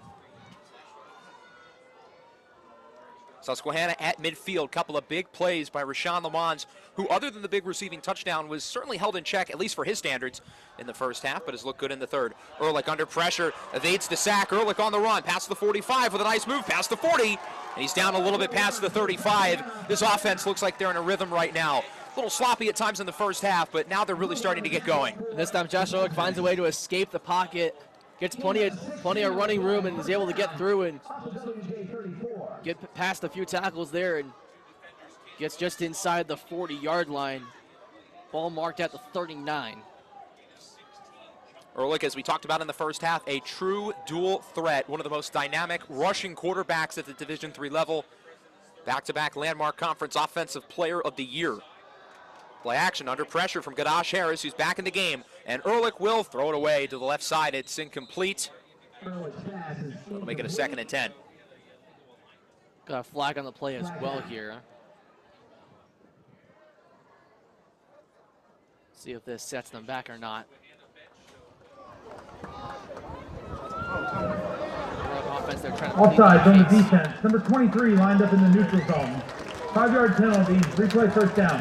Angelo Volumino is offside, so the incompletion will not count. Susquehanna keeps the first down. They move up 5 yards. So instead of a 2nd and 10, we're looking at a 1st and 5 at the 29. Definitely a good opening 3 minutes for Susquehanna. They're getting close to the red zone. Ehrlich play action for Lamons, looks to throw it, sets his feet under pressure, has space up the middle. This is what he loves to do. He's going to tuck it and run with a juke move, and he stumbles forward for another 1st down. And you see his confidence out there. Does a nice job faking the handoff and reads where he's trying to look and sees the open spot, takes it right away. And that gets him plenty of yardage for another Riverhawk 1st down. Josh Ehrlich's legs have been busy so far in this 3rd quarter. He only had 5 carries for 27 yards in the 1st half, which is fairly low for him. But he has been aggressive as a runner and a scrambler here in the 3rd quarter. Susquehanna now at the 23-yard line. In the pistol, Rashawn Lamons to the right side, has room. Lamons breaks a tackle. A solid gain by Lamons. He's wrapped up by Rudy Morris, the sophomore safety from Bridgeville, Pennsylvania, playing a great game for Washington and Jefferson today. Yeah, he had the interception earlier in this game as well that Josh Ehrlich threw as well. So that time he gets the stop right there and limits it from any further yardage. 2nd down and 4 to 17. Susquehanna's 2nd trip to the red zone today. They scored their first go at it early in the 1st quarter, the receiving touchdown by Rashawn Lamons. He's to the left side of Ehrlich. All the personnel to the left for the most part. Ehrlich looks to throw it, looking for the end zone, incomplete. In the area of Daniel Growney. That was Morris in coverage. And we're looking at a 3rd down and 4. Could be looking at an interesting 4th down decision if they don't get it and are still close. Dominic Bourgeois is one of the best kickers at the Division III level, but if they're close enough, they could certainly consider going for it. Yeah, especially if it gets down to a 4th down and short position, they definitely could consider going for it here. And especially on 3rd and 4, the playbook is open here. You could run it, you can throw it. I mean, the options are open here, especially if you can get a short run and try to get something going here. It's definitely a good option. Riverhawks in 12 personnel. Michael Robbins to the left side of the personnel. Noah Conford to the right, with 2 receivers both to the left. Ehrlich play action, quick throw, it's caught. Carter McCauley hit immediately, but he gets the 1st down. Oh, he's still up, ball's out. Did they never call him down? Now there's a flag. Let's see when they called him down. Was he down there? I thought I saw the knee down, so they might call a late hit or a cheap shot on Washington and Jefferson. I'm not really sure if they knew he was down, though, so it's not really their fault. But we'll see what the call is from the officials. Yeah, that's going to be the big question. This is a big discussion to see if his knee or if he was down to the ground by contact there, or if the officials just didn't see it.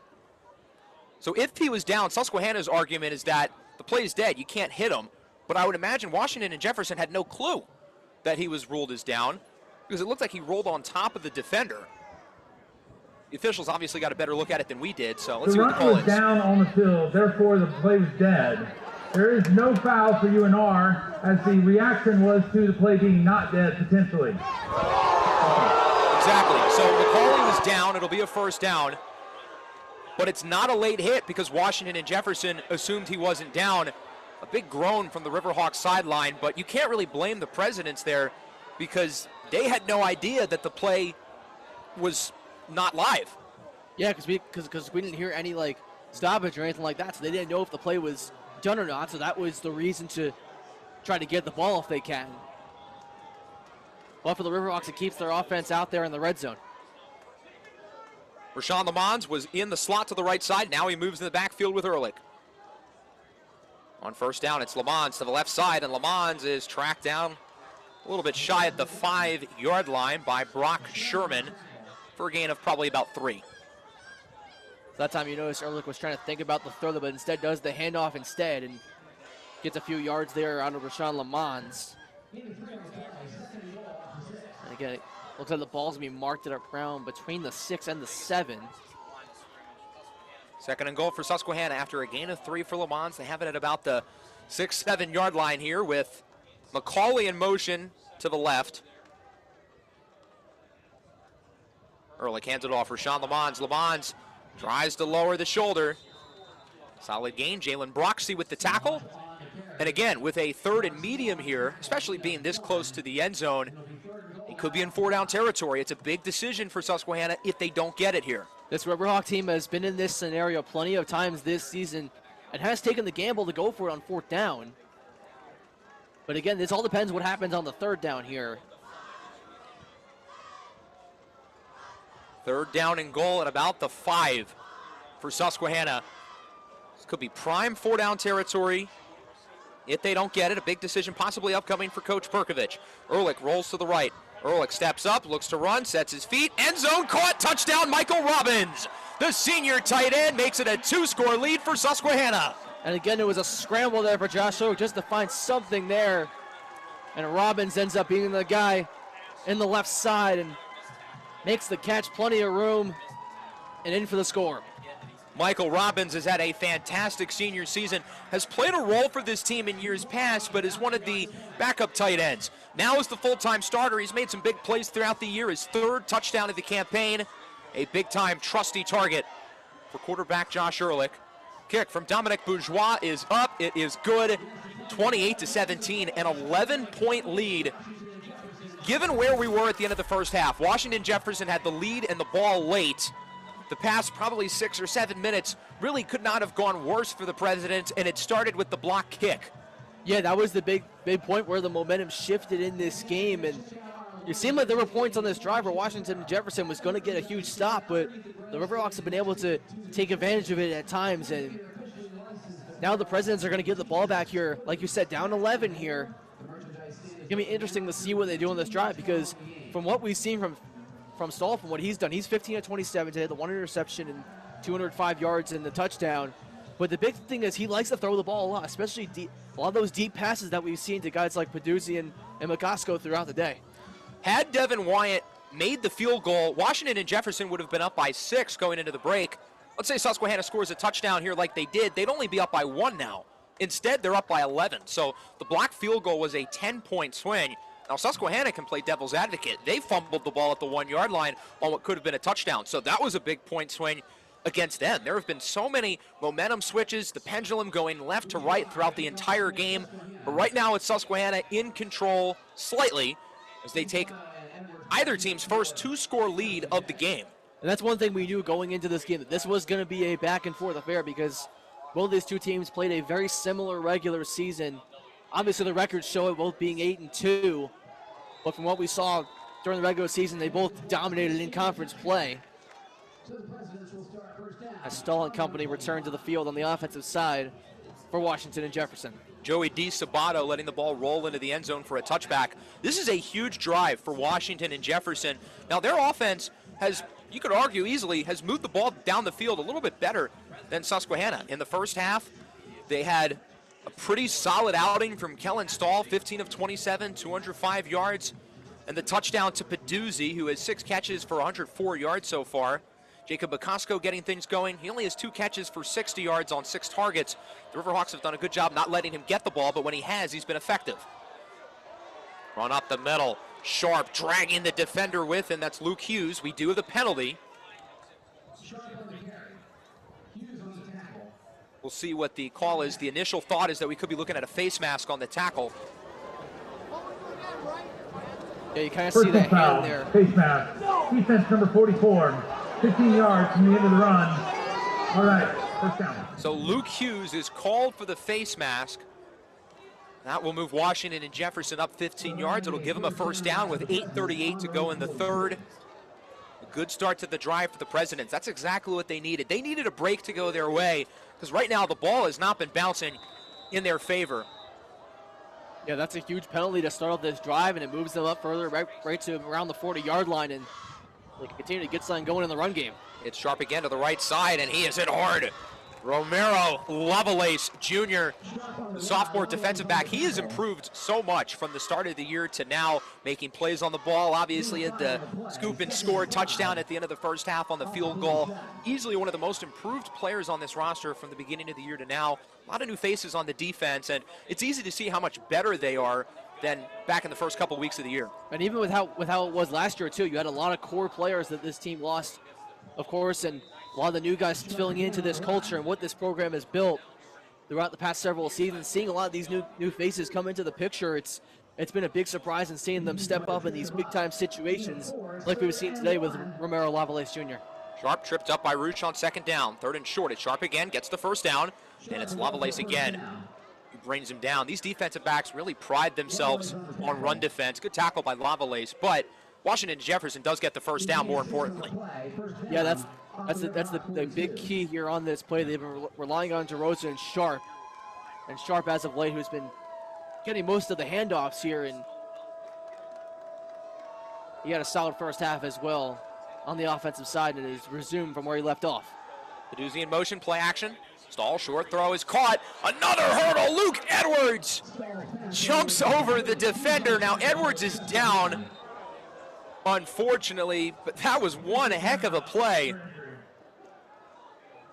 Look at this one again. Clean hurdles Ben Fleming, but he took the worst of that on the Susquehanna sideline. We'll take a short break as they check on Edwards. We'll be back in a little bit.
Round of applause for Luke Edwards.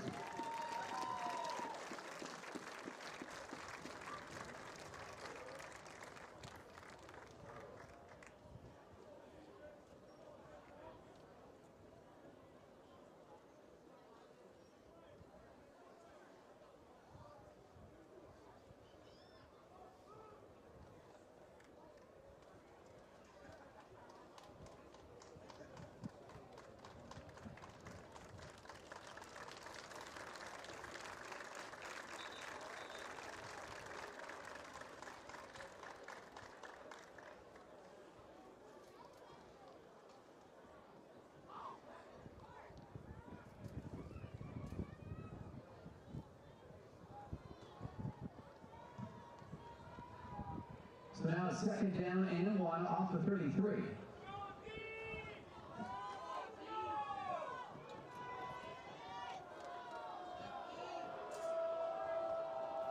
Luke Edwards helped off the field. Looks like they're taking him to the locker room. That's a big loss for Washington and Jefferson. He's their third running back.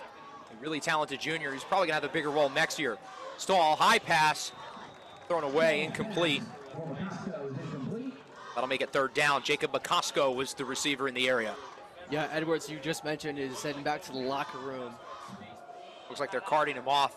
That's certainly unfortunate. A kid who's probably going to have an even bigger role next year with Kobe DeRosa set to graduate, and sort of their change of pace guy this year behind DeRosa and Sharp, who are obviously the two lead backs. Yeah, Edwards had 2 catches for 11 yards today, so in that result. Here's Sharp up the middle, fighting for yards. I don't think he got it, but it is close. Romero Lovelace, Ben Fleming, Luke Hughes, Brian Layton, all in the area. and they will not give it to him. It's a 4th and 1. No surprise, they're keeping the offense out onto the field. This feels like a pretty easy call in an 11-point game when you're this close. Not really in field goal range, but you don't want to punt it inside the 35. So pretty easy call for head coach Mike Sirianni. They're going to go for it. And that's one thing that definitely want to do here is try to take the gamble and see if you can keep your offense out there. And we've seen his brother do this plenty of times with the Eagles. DeRosa direct snap up the middle, and he gets the first down. Tracked down by Ben Fleming. Thought there was a chance we might see the tush push like his brother would call. Not quite, but a unique 4th down play to keep the drive going for the Presidents. And it does work that time to keep them out there and move the chains. We've seen this Washington and Jefferson team. They've been playing stellar offense out here and keeping the offense going here in the 3rd. From the 29, it's Sharp up the middle. Gets a few. Joey Formisano amongst the defenders in the area to bring him down. Short run up the middle that gets about, probably, say, 2 yards. Sharp's been having himself a game. 12 carries, 60 yards gained out of that. Of course, a touchdown for him today as well. Sharp and DeRosa are a talented duo, but it is Sharp who seemingly has gotten a bulk of the carries. The younger of the two, only a sophomore. Read option. Nope, play action. Stall up the middle, it's caught. Inside the 20, it's Peduzzi. They fooled the defense, they fooled me, and they get the first down. It's catch number 7 today for Peduzzi. He's already over 100 yards today. First down off the Susquehanna 17. Now on the Riverhawk 17, they're back in the red zone. Stahl looks to throw it, looking for the end zone. First play of the drive, hand fighting, incomplete. No flag. Xavier Maple in coverage. He's still on the ground. Maple has left it all out there today. He's been dinged up throughout the entire game, but has still played incredibly.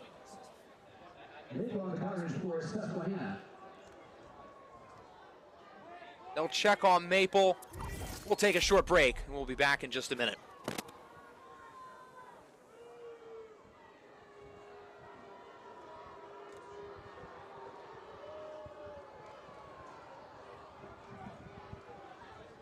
Obtaining the NCAA Division III football playoff scoreboard, Muhlenberg leading Union 31-20 early in the 4th quarter. LaGrange leading Framingham State 17-7, also in the 3rd. Likewise, that's the score as Hanover leads Grove City now in the 4th quarter, 17-7. Springfield has taken a 14-7 lead on Portland with 8:52 to play in that game. Co-leading Concordia 17-7. And how about a big round of applause again for Xavier Maple?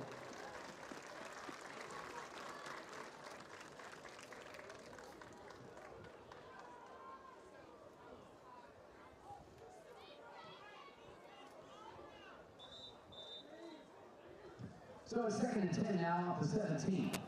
And play resumes. Maple able to luckily walk off the field for the most part in his zone power.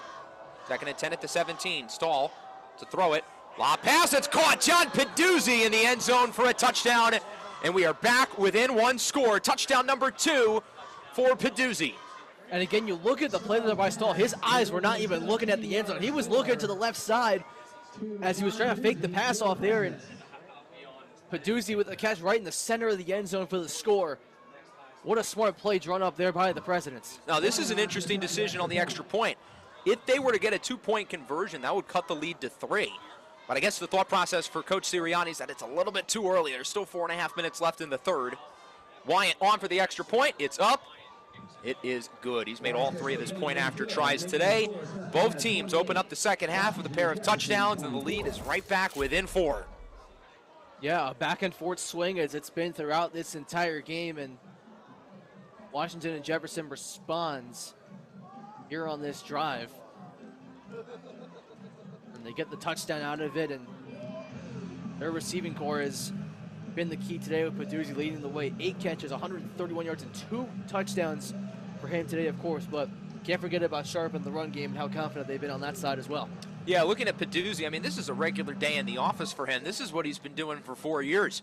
at Washington and Jefferson. Just such a high caliber player who's had a great game. McCosco, though, only has 2 catches. Now, he's been targeted a lot, but Xavier Maple, who's been largely covering him, has done a good job of limiting the amount of times that McCosco's gotten the ball.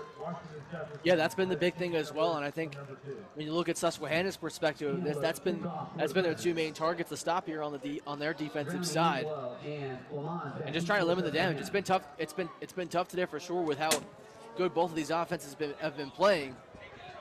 But we'll see how the rest of it unfolds. On the return, it's Aaron Angelo to the left side. Angelo breaks a tackle.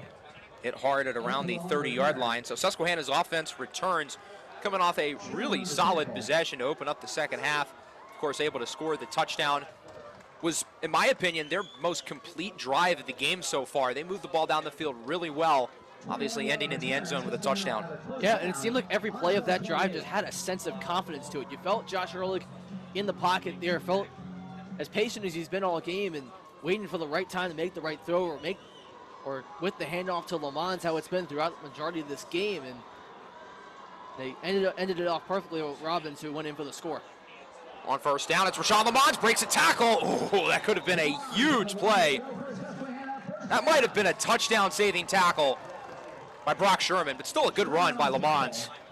Yeah, you saw the room. He only had one guy to get by in front of him. He would have had plenty of running room to go all the way. Huge tackle right there. But still, it's a first down for Susquehanna. Good run by Lamons. He's played well in this second half. He's got it again to the left. Lamons breaking through. We talked about it in the first half. He's a smaller back who, again, is really good in space. There are not many guys like him, though, who are extremely physical in between the tackles. He really checks off all the boxes that you look for in a running back. Yeah, he's a guy who's very explosive, who's gonna want to take it to the house every single time he gets that handoff or gets the pass. The speed he's got for a running back and what he's done in these 2 seasons here at Susquehanna has been nothing but remarkable. Got about 6 or 7 on first down. That'll make it a 2nd and 3.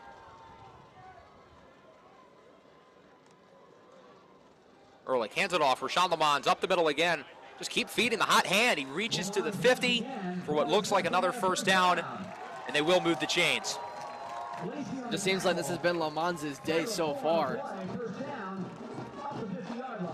Like all Josh Ehrlich wants to do is hand the ball off to his star running back and keep giving him yard after yard and first down after first down. From the 50, Matt Surtz in the backfield, giving Lamons a much-needed and much-deserved break. 17 carries, 81 yards. To go along with tied for a team-high 3 catches. Play action, Ehrlich to throw it to the right side. It's caught. Carter McCauley with Sam Coleman draped over him.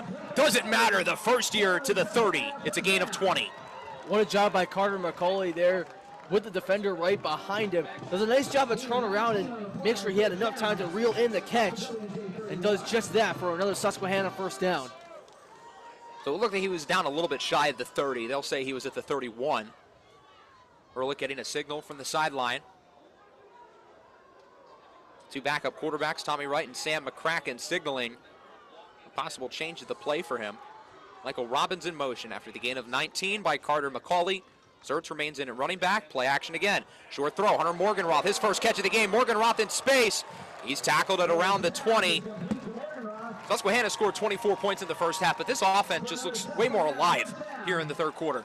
Yeah, and that's been a big thing with them, especially during the regular season, where it kind of takes time for the offense to come alive. But in this game and how heavy defensively and heavy offensively it's been, spread around all across the board, there's no surprise with the scoring and how it's been spread throughout the game. But the one thing with Susquehanna we've noticed is that their offense likes to find ways to pull away in the second half. All the personnel to the right at the 20. Matt Surtz with the handoff, and he does not get much. Good job by the Washington and Jefferson defense. Antoine Smith, junior from Pittsburgh, Pennsylvania, leads the way with the tackle.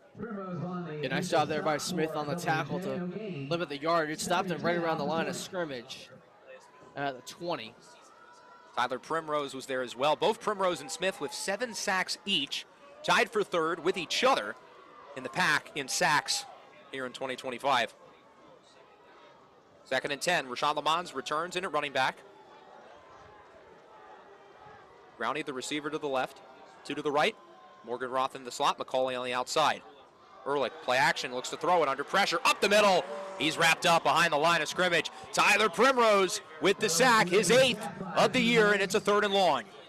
What a nice job there by Primrose on the defensive line there, getting ahead of Josh Ehrlich as he was taking his time in the pocket, looking for a way to get through there. And it brings up 3rd down, and looks like that's going to take us to the end of the 3rd quarter. A lot of offense here in the 3rd quarter. Susquehanna gets the ball, marches down the field, gets a touchdown. Washington and Jefferson says, well, you can do, we can do better. They do the same. 28-24. Time officially expires in the 3rd quarter. We've got a good one. 15 more minutes left in the first round of the NCAA 2025 Division III Championship on ESPN+. We'll take a short break, and we'll be back for the start of the 4th. Some updates on the Division III playoff scoreboard. Union has scored. Now Muhlenberg leading Union 31-26. 8:13 to play in that game. Likewise, Framingham State has scored. LaGrange leading Framingham State 17-14 with 13:30 to play. Hanover has added another score. They lead Grove City now 23-7. 2:46 left in that game. And Springfield has also built a 14-point lead now on Portland as they lead at 21-7 with 2:06 left. Coe leads Concordia of Wisconsin 17-7 at halftime. Wheaton, Illinois 48, Crown 7. That also is a halftime score.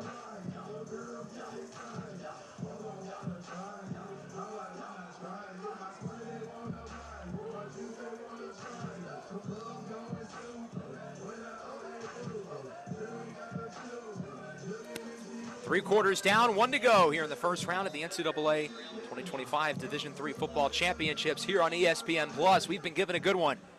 Washington and Jefferson 24, Susquehanna 28. Alongside my partner, Adam Rothschild, I am Alex Weldy. We've had 3 really exciting quarters of football. Riverhawks, though, appear to be slightly in control. They had the lead, they had the ball, but it's a big play to start. 3rd and 11 from the opposing 21-yard line. Yeah, for the Riverhawks on the offensive side of the ball, if you're just tuning in, it's been all Rashawn Lamons today in the run game, and the receiving corps has gotten involved in times as well. Play action, Ehrlich up the middle. Morgan Roth, he's got it. A gain of about 20 to the 1. A huge play for number 1 as he gets Susquehanna just shy of the end zone. Josh Ehrlich makes the perfect pass there.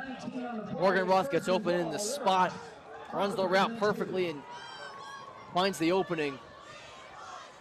And marks him just inside the red zone, and Riverhawks looking to go in for another score. His knee was down at the 2. 1st and goal, Rashawn Lamons walks it in. Touchdown, Susquehanna. Lamons with a rushing and receiving touchdown this afternoon. And right on cue, the star gets his score for the day to make it a 10-point game. Rashawn Lamons has been everywhere on the field today as Susquehanna goes up by 10. There's a number 2 on Lamons' jersey, signaling both times that he's found the end zone today. 34-24, Dominic Bourgeois to kick the extra point. Kick is up. Kick is good. 35-24 lead for Susquehanna. They're back up by 11. And as we talked about towards the end of the 3rd quarter, yeah, the Riverhawks scored a lot in the first half, but this offense looks night and day different in a better way in the second half. Yeah, absolutely. That's what it's been like throughout the regular season for Susquehanna, and in the postseason here, it's been a little bit back and forth, a little bit different compared to what we've seen of this team in the regular season. And there's times that where you see confidence, and there's other times where it's been some question marks where you see or things that can be fixed throughout as well.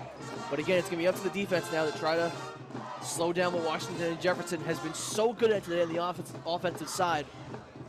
They've been able to have a lot of big-time plays downfield quickly and get things going, especially with it being the start of the 4th. There's still plenty of time left for Washington and Jefferson to still make this a game.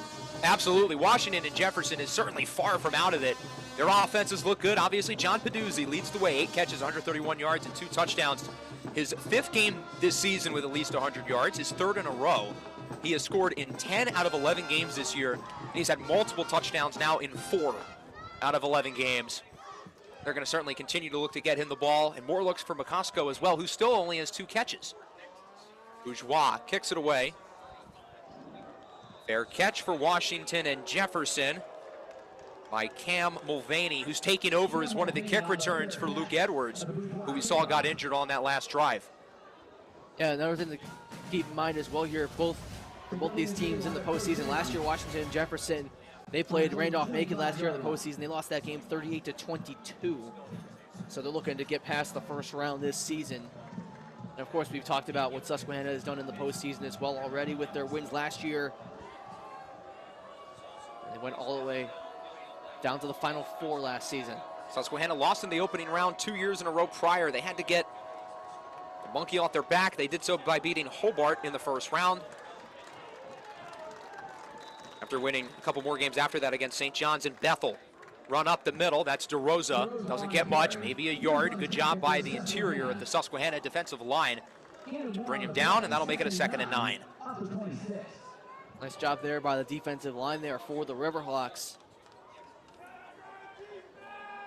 They limit any damage whatsoever right there, and brings up a 2nd down and 9. So Washington and Jefferson only able to get 1 yard out of that play. From the 46, DeSabato in motion. DeRosa remains in at running back. Stahl looks to throw it under pressure. Galen Lehman-Tor brings him down. His 2nd sack of the game as he wins his rep against the right tackle, Michael Roginski. First team all-conference offensive lineman, but he's had some trouble with Lehman-Tor today. What a job again by Lehman-Tor, getting right to Stahl. Brings him down for the sack, and another big loss of yards right there on the play. Got to imagine this is a big 3rd down right now for the Presidents. Down by 11 with 13 minutes to go. Officially a loss of 10 on the sack by Lehman-Tor on the quarterback, Kellen Stahl. 3rd and 19. Quick snap, Stahl under more pressure, and he's sacked again. It's Jesse Roosh who brings him down, and you don't consider going for it here on 4th and very long. They're going to have to punt it. Yeah, absolutely. That's going to have to be the case, especially almost back in their own end zone here. Riverhawks will be set up in good field position here on the return. The defensive line for Susquehanna, 2 straight sacks here on the play. Lehman-Tor gets 1, and then Jesse Roosh right out of the gate behind him. And the pass rush has sort of been the hurdle for Susquehanna. They only had 13 sacks in their 10 games. Lehman-Tor led the way, but other than him, nobody else had more than 1 through the course of the regular season. But the pass rush in the second half against a great Washington and Jefferson offensive line has been exceptional. Pass rush has saved their best game of the year for the biggest. On the return, Daly and Lamons will let it go to around the 50. I got a chance to talk with Connor Daly this week, one of the members of this Susquehanna senior class. He talked about how special it was that this team has made the playoffs 4 years in a row. This team has become a power, starting in the Centennial Conference, last 3 years in the Landmark. Not a regular in the playoff prior to 2022, but they have found a home in the NCAA Division III championships. Absolutely, and that's been the big story about this program and how they've been developed and built over the years. And a great job, of course, by head coach Tom Verkovich when it comes to recruiting and bringing in players that have really made this a special team and a great culture and great players to be around, of course, and what they've developed. From the 50, Susquehanna leads by 11 with the ball. They can make it a 3-score lead here. This is a gigantic drive for Washington and Jefferson's defense. Ehrlich rolls out on the run, looks to throw it, throws it away in the area of Lamons. It's incomplete. I'll make it a 2nd and 10. Washington and Jefferson's defense has done a good job in terms of making Ehrlich a little bit more inefficient than normal. 11 of 18 so far today, which for most quarterbacks is honestly pretty good. But it's probably around 10 percentage points lower than Ehrlich has averaged throughout the course of the year. Yeah, there's one thing you can always say is quarterbacks are going to make mistakes, and it has happened today on both sides of the ball for both starters today. And for Josh Ehrlich, of course, throwing the interception to Morris in the 2nd quarter. But still, he's been able to rebound off of it and make some big-time plays for his offense down the stretch. Handoff for Lamons on 2nd and 10, and he's got nothing. Brock Sherman leads the way. Sherman, one of the stars of this defense, one of the breakout stars. Didn't play a lot his first year, only 3 tackles in 2024. This year he's almost at 90, which again, as we talked about earlier, top 10 in the conference in that mark. Yeah, that time gets the stop right there on Lamons. Lamons is a guy who's been all over the place today with 2 scores and all over the place and limiting the damage there, and a quick 3rd down. Riverhawks have been excellent on the money downs here in the second half. Can they do it again? Ehrlich on 3rd and 11, drops back, pass is tipped and incomplete. Now that was a risky throw. Morgenroth was the intended target. Easily, Dante DeRubo could have made a play on that ball. DeRubo, 7 interceptions this year. That leads the conference. He only made the all-conference second team, though. Susquehanna's going to have to punt it. Washington and Jefferson needed a stop there, and they got it, keeping themselves pretty much afloat, trailing still by 11. Yeah, it seemed like on that play, in the direction where that ball was going, it definitely could have been intercepted and where the pass was, but Riverhawks punted away, and the Presidents are going to get it right back. Angelo Volomino on to return the kick from Dominic Bourgeois. That is a long kick. Bourgeois will get it inside the 10 as it's fair caught by Volomino. So really good job by Bourgeois pinning them deep. And Washington and Jefferson starts inside the 10-yard line. Certainly not great field position, but they're feeling good. They just got the stop. Keeps it as a 2-score game. The door is still wide open for the Presidents, but this drive feels like the moment where they've really got to make a couple of plays, try to make it a 1-score game, even if it is just a field goal. Yeah, even after mentioning that on the last drive as well, I think that was a big thing, especially after Limator and Roosh got to the quarterback. They definitely want to see if the offensive line can protect here and give Stahl a little bit more time to make the throws that he made early on in the game that we saw that were very successful down the stretch late in the second quarter. Play action. Stahl sets his feet, wanted to go deep. Now he will throw it away, incomplete in the area of McCosco. Coverage by Romero Lavalace. Yeah, he kind of wasn't sure which direction he wanted to go there. At one point, he was shifted to the right, looking toward the direction of Peduzzi, and then shifted towards the left, toward McCosco, and he was covered well by Lavalace Jr. there, and wasn't sure which receiver he wanted to get it to. So kind of like a last-minute throw there in that situation, but he had plenty of time in the pocket there to see what he could do with it. Did a good job of not forcing it, though, going through his progressions. Doesn't want to get a bad pass. It's easy to force it late in the game, just like that. Oh, my goodness, Kayvon Waters. That was a pick six right in his hands, but he doesn't come down with it. And then there's the scramble to the right by Stahl again. It was right through the hands of Waters. He had it right there and dropped it. Now that was a risky throw that you could argue he kind of forced up into triple coverage. Kayvon Waters could have made it a 3-score game had he held on. A massive break for Washington and Jefferson. Waters a playmaker in that secondary, has a couple of interceptions on the year as just a sophomore. 3rd and 10 at the 8. Stahl looks to throw it. Sets his feet under pressure. Galen Lee-Mentor with the sack, his 3rd, 2 hands for safety. Now we'll see what the ruling from the official is. Now Susquehanna certainly seems to think it was. He might have been just shy at the 1, yeah. We look at the replay. Where was he down? From that angle, it looks like he was in the end zone. But the official calls him down at the 1. Now this isn't much better of a scenario for Washington and Jefferson because they're pinned deep. And Susquehanna has a lot less room they have to make up for a potential blocked punt. So you would think they're going to send possibly all 10 of those guys with Lamons back deep. It's been Daly and Lamons, but now they only have 1, likely signaling the strategy, as it is a blooper at around the 35. Could have been a lot worse, though. He was able to get it out. Good opening field position, though, for Susquehanna. They'll get it inside the opposing 40-yard line with 10 minutes and 10 seconds to play. And again, the Riverhawk defense stepping up, making big-time plays here.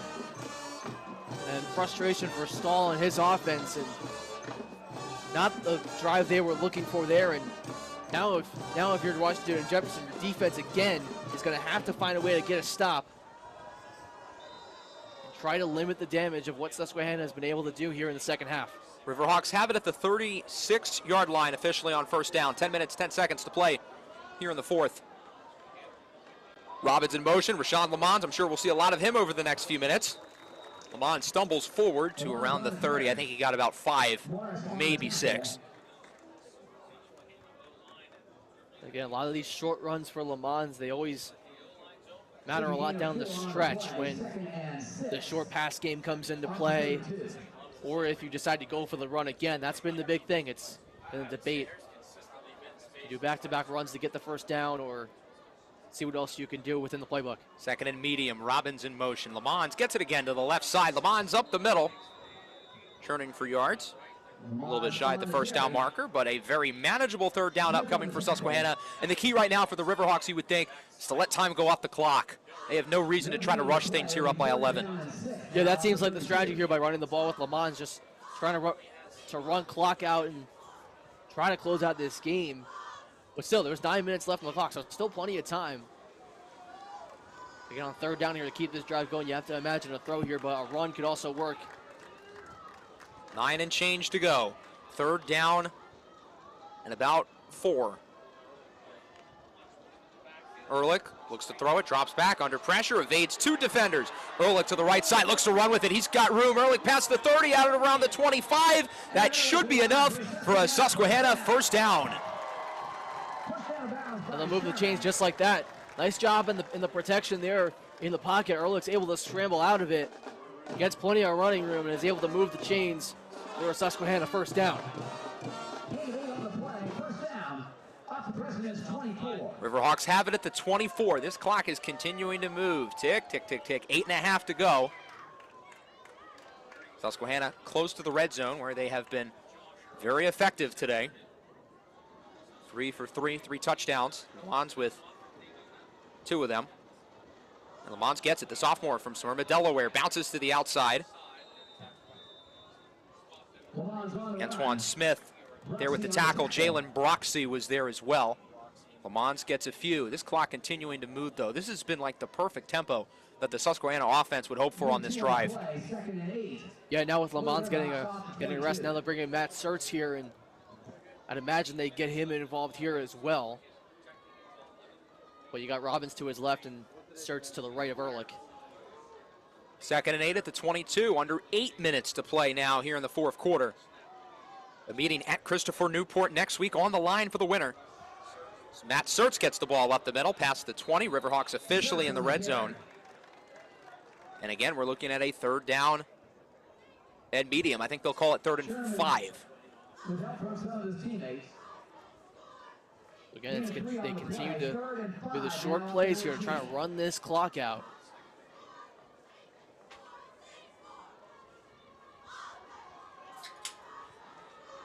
Riverhawks have responded here in the second half, and especially after that return by Lavalace late in the first half. It's been a huge momentum shift for this team.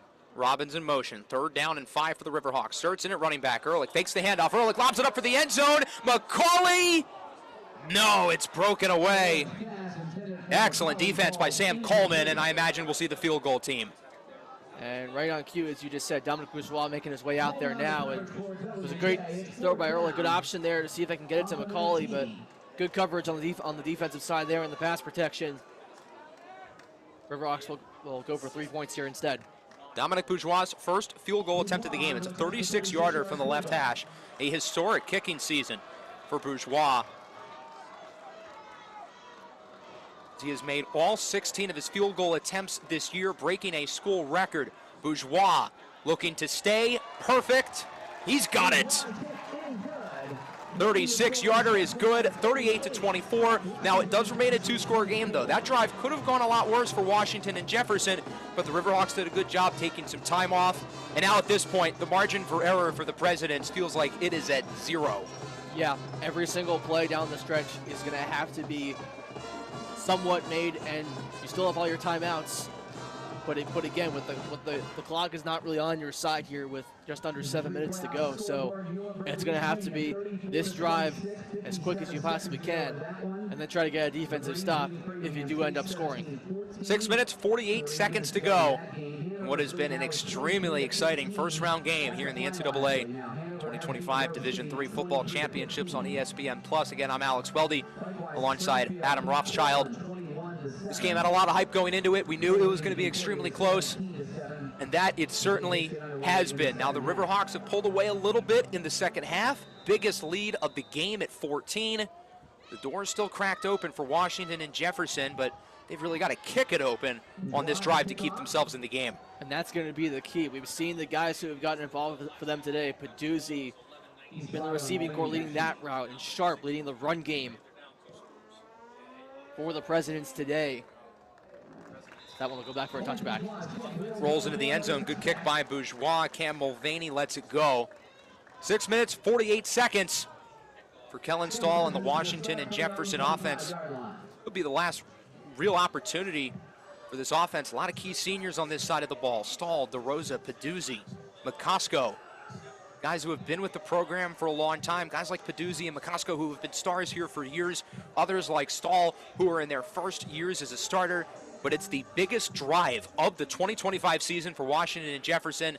It's go time right now for them. They've got a little under 7 minutes looking to save the season. Stahl looks to throw it on first down. Quick pass is caught. Peduzzi does not get much. Joey Formisano and Xavier Maple both bring him down. It's a gain of probably about 4. You had to imagine the receiving corps was going to get a lot of touches, especially on this drive, as Peduzzi gets open there and gets a few on the play, but like you said, but not too much as they're looking to get more here. Stahl to throw, up the middle, broken away. Actually, he caught that, oh my goodness. Joey DiSabato somehow hauls it in. Coverage by Joey Formisano. A really impressive catch, and we look at a third down and about 2. That was the second catch of the game for DiSabato. 10 yards on his first grab. Short throw, it's caught. No, it's on the ground. They will call it incomplete. He did not make a football move with the ball. That was Roberto Smith, the intended target. Now the officials are going to talk this one over. He might have took a couple of steps with the ball. Now, looks like the officials are also talking about the possibility of the penalty. There might have been a late hit on the defense. Personal foul, roughing the passer, number 0 on the defense. 15 yards, automatic first down. That is huge. Galen Leemantor roughing the passer. Automatic first down. Certainly don't want to hit the quarterback late. An easy call for the officiating crew. It's 15 yards, it's an automatic first down, and it completely resets the drive for Washington and Jefferson. And it changes the escalation of what could happen on this drive, especially as well.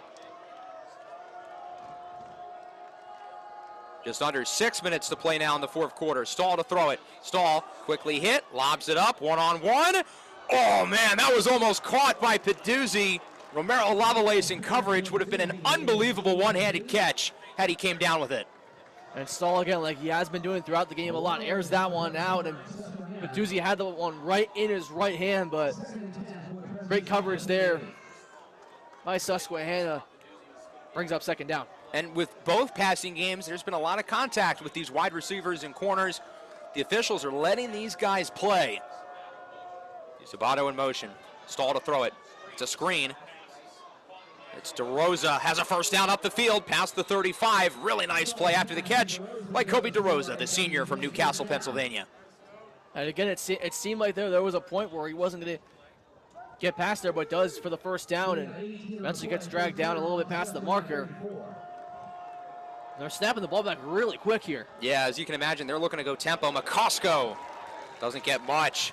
Then Raniero, Berkeley, Wagner there to bring him down. Wagner's been on a few plays on this drive. They're continuing to look to push the tempo now with under 5.5 minutes to go, knowing that they need 2 touchdowns to come back in this game. 2nd and 6. Stahl to throw it. Stahl rolls to the right, looks to throw it. It's caught. Easy play for John Peduzzi. He's got the first down, and he brings Washington and Jefferson in the red zone. Perfect read there by Stahl to make the throw down towards the right sideline. And Peduzzi, once again, smart, makes the catch, steps out of bounds. It stops the clock now. So now you can take your time here, and you getting the play sorted here to try to get a quick score. Textbook tape from quarterback to receiver, Stahl to Peduzzi. It's another screen for Kobe DeRosa. DeRosa with a nice play inside the 10. He gets it inside the 5. This drive has gone really well for Washington and Jefferson. Now, if they score the touchdown, the analytics would say go for 2. An interesting call possibly upcoming for Coach Sirianni. Especially when you had the blocked field goal earlier. That's another thing that adds into question. Do you go for 2 or go for the field goal if you score here? Clock is still running, so Peduzzi didn't step out of bounds before. Stahl rolls to the left. Stahl looks like he's going to keep it. Stahl looks to lean his way in. It looks like he is. Was his knee down before? It looks like he was. Berkeley Wagner still down on the field for the Riverhawks. Official timeout for injury. So Stahl did reach it over the plane, but the officials ruled that his knee was down beforehand. So it's not a touchdown, but they are close. Susquehanna's medical staff will check on Wagner with 4:07 to go. We'll take a short break, and we'll be back in just a moment.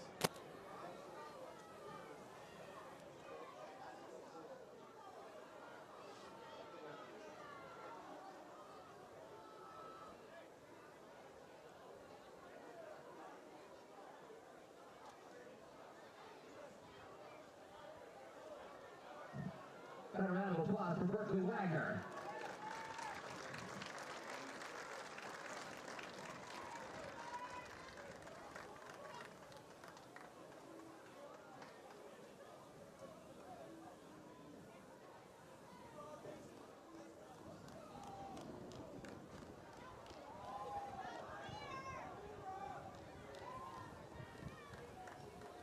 Second and goal now. Ball inside the 1.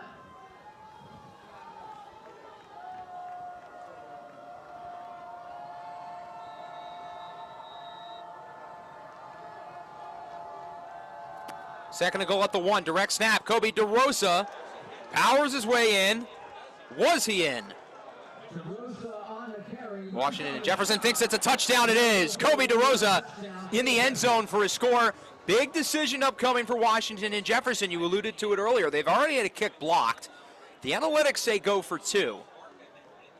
But it doesn't look like they will. The kicking team is out. Devin Wyant on for the extra point. So Coach Sirianni's going to play it safe, take the 1. Hard to argue with that. He looks to make it a 7-point game. Yeah, this is going to be huge here. And with Susquehanna getting the ball after this, it's going to be a matter of getting a defensive stop, but they got to get the extra point here first.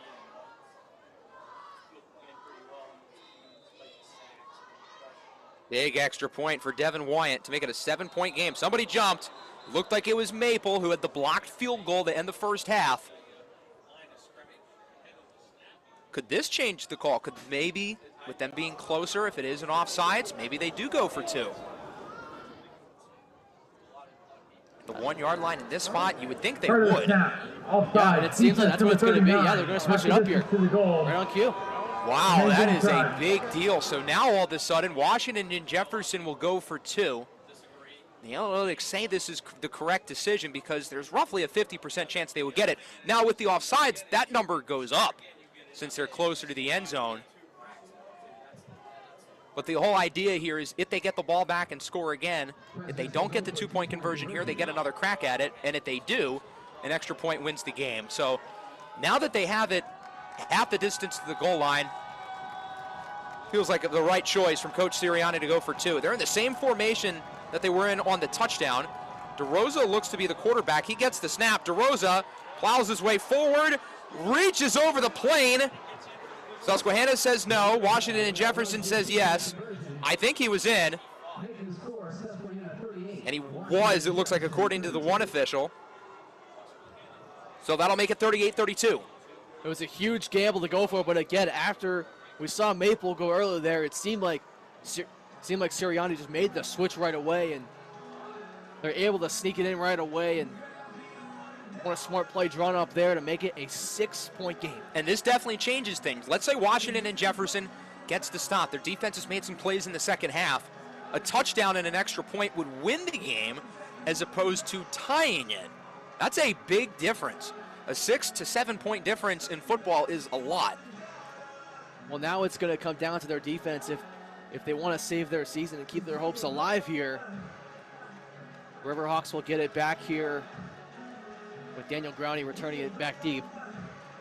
Susquehanna's going to look to burn some clock. I'm sure we will see a lot of number 2. 22 carries, 89 yards, and a touchdown for Rashawn Lamons, who's also, of course, been impactful through the air. They're going to need Lamons to look at his best, as he has throughout the second half. Yeah, Lamons has had himself a day. 22 carries and 89 yards gained out of that. He's also got 2 touchdowns today in receiving. He's got 3 catches for 28 yards. I'm curious to see how quickly Washington and Jefferson will use the timeouts. You would think right away the Riverhawks are going to try to use all of the play clock early, so I wouldn't be that surprised to see them call those timeouts early, but we'll see what Coach Sirianni does as Liam Campbell kicks it off. They're caught by Daniel Growney inside the 15-yard line, and the Susquehanna offense comes out onto the field looking to choose some clock, looking to clinch this game and possibly punch their ticket to the second round, where Christopher Newport in Newport News, Virginia, a venue that Susquehanna has already played in this year, awaits the winner. Yeah, Christopher Newport, a team that Susquehanna played right before they started up Landmark Conference play. It was a game where Josh Hurley got banged up a little bit, and Tommy Wright had to get a lot of the snaps started, like you mentioned as well. And it seemed like the offense struggled a little bit in that game. It was just trying to figure things out. But again, what matters the most right now is trying to find a way to close it out here and get something going here on this drive and take some time off the clock. But again, Washington Jefferson has all their timeouts. It's possible that they use some of them to stop the clock. Ehrlich's going to throw it on first down, rolls to the right, under a little pressure. He's going to look to run with it, and he's pushed out of bounds. A hard hit by Nathaniel Kadash Harris, and that will stop the clock. That's great news for Washington and Jefferson. Yeah, that was smart, actually, to try to force Ehrlich out of bounds there. Not what he wanted to do. He wanted to stay in bounds and try to make the throw on the quarterback scramble, but he's forced out of bounds to stop the clock. Didn't gain anything there, 2nd and 10. 2 receivers to the right. McCauley to the left. Lamons in at running back. You would think Susquehanna is going to go to the ground here, make sure they take time off the clock. No, Ehrlich will drop back. He looks to throw it. Ehrlich scans the field, and it's thrown away, looking for Morgan Roth. Aggressive play calling by Coach Perkovich of the offense. And it's now 3rd down and 10. We looked at some of the scenarios earlier. If Washington and Jefferson gets the ball back to try to win the game, let's say Susquehanna theoretically wins this game. They play Christopher Newport. They lost by 14 in that game. But if they have Josh Ehrlich playing at his best in a possible playoff game next week, that could easily be more than a 14-point swing. Yeah, it could definitely be a different scenario to what it was when Susquehanna last played there. But again, you got clock stop with 3 minutes and 13 seconds. Josh Ehrlich trying to be aggressive here on this drive. Huge 3rd down right here. Ehrlich, the redshirt junior from Annapolis, Maryland, will throw it again. Ehrlich, quick pass down the field. Incomplete. A disastrous possession for Susquehanna.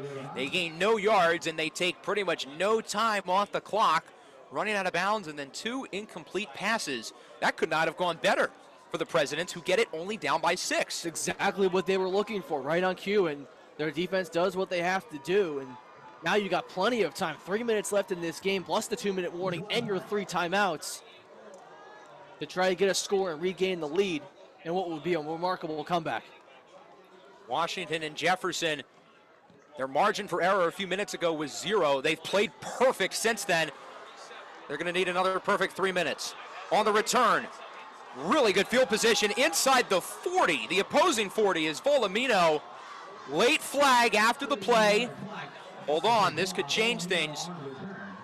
15 yards either direction would completely change the course of the drive if it is something afterwards. Yeah, the flag's sitting right around the 46-yard line. Very curious what this call will be here. Susquehanna, this is only a warning. So it's a sideline warning issued from the officials. Now it doesn't look like it's going to change the yardage at all. Volumino marked out of bounds at the 38, the opposing 38, so they only need to get 38 yards to score a touchdown. Extra point would take the lead. Trailing by 6, 2:56 to go. This is exactly what you hope for in the first round of the postseason. Stahl keeps it. Play action on the run. It's tipped, nearly intercepted, and it is picked off. Kayvon Waters has got it. In and out of the hands of Raniero, and Waters, who dropped the pick 6 earlier, makes the play of the year for Susquehanna. It seemed like on this play, it was just hot potato all over the place. The ball just falling around the air, and Waters is the one who comes up with it. What a swing of momentum here in the 4th quarter. Washington and Jefferson gets their defensive stops. They get the ball back right away. And they had a perfect return in good field position. And just like that, one play. Let's travel backwards to the Christopher Newport game. Tommy Wright threw an interception. The defense is back. And Kayvon Waters, as he told me, he told his teammates, don't worry, we're getting the ball back. I'm making a play. Next play, he gets an interception. And he does exactly that right here to give Susquehanna the ball back. Ehrlich keeps it himself with a juke move. And he is wrapped up inside the 30. Doesn't get much. Now, obviously, the interception significantly hinders Washington and Jefferson's chances of winning, but they've got their timeouts. This game is still far from over. Yeah, again, there's still plenty of time here with 2:39. The clock stops. We have a timeout. Clock moves up an additional 3 seconds. We're looking at 2 minutes and 42 seconds. We'll take a short break. What a game it has been for 57 minutes. I'm sure the last three will be as exciting.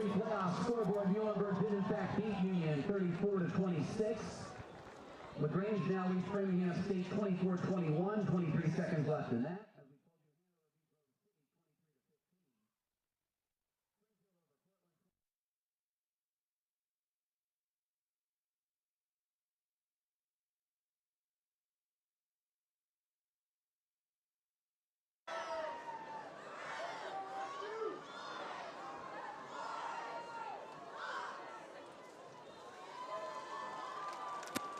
Two minutes and 42 seconds left. We're looking at a 2nd and 10 for Susquehanna.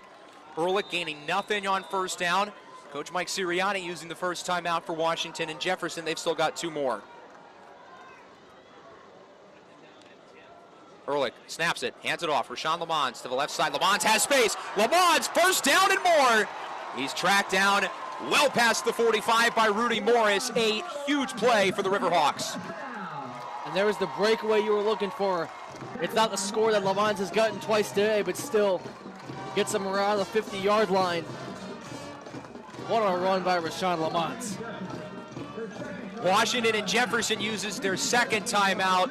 The Riverhawks are probably a couple first downs away from potentially icing the game. Washington and Jefferson had a chance with the ball, down by 6, inside the 40, but their game-winning drive attempt only lasting 1 play. The interception tipped by Raniero into the hands of Kayvon Waters. The sophomore defensive back has played an exceptional game for Susquehanna. He's been great all year, making the biggest play of the season. And there's so many guys on this defensive line that you could point to and say they made a big contribution today, but Waters in particular with the biggest interception of the season so far for Susquehanna. You have to imagine how he's feeling right now after that play. Yeah, you look at these young guys like Waters, Maple, Lavalace, all sophomores, all first-year starters who had some growing pains early in the year, but all 3 of them have been outstanding today. And then the veterans as well, guys like Ben Fleming, Berkeley Wagner. They've been impressive as well in the back end. The secondary has improved so much for this team, and if Susquehanna holds on, which is far from a guarantee, the DB room will be a big reason why.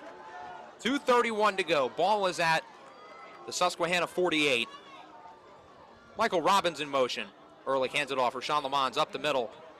Good quality run for Rashawn Lamons. He's wrapped up by a couple defenders. It looked like Joey Lacey, the inside linebacker, was one of them. Lacey and DeRubo on the tackle for WJ. Washington and Jefferson uses their final timeout. So at this point, a first down basically ends the game for Susquehanna. They are 7 yards away from extending their season and moving on to the second round. We'll take a short break, and we'll be back in just a minute.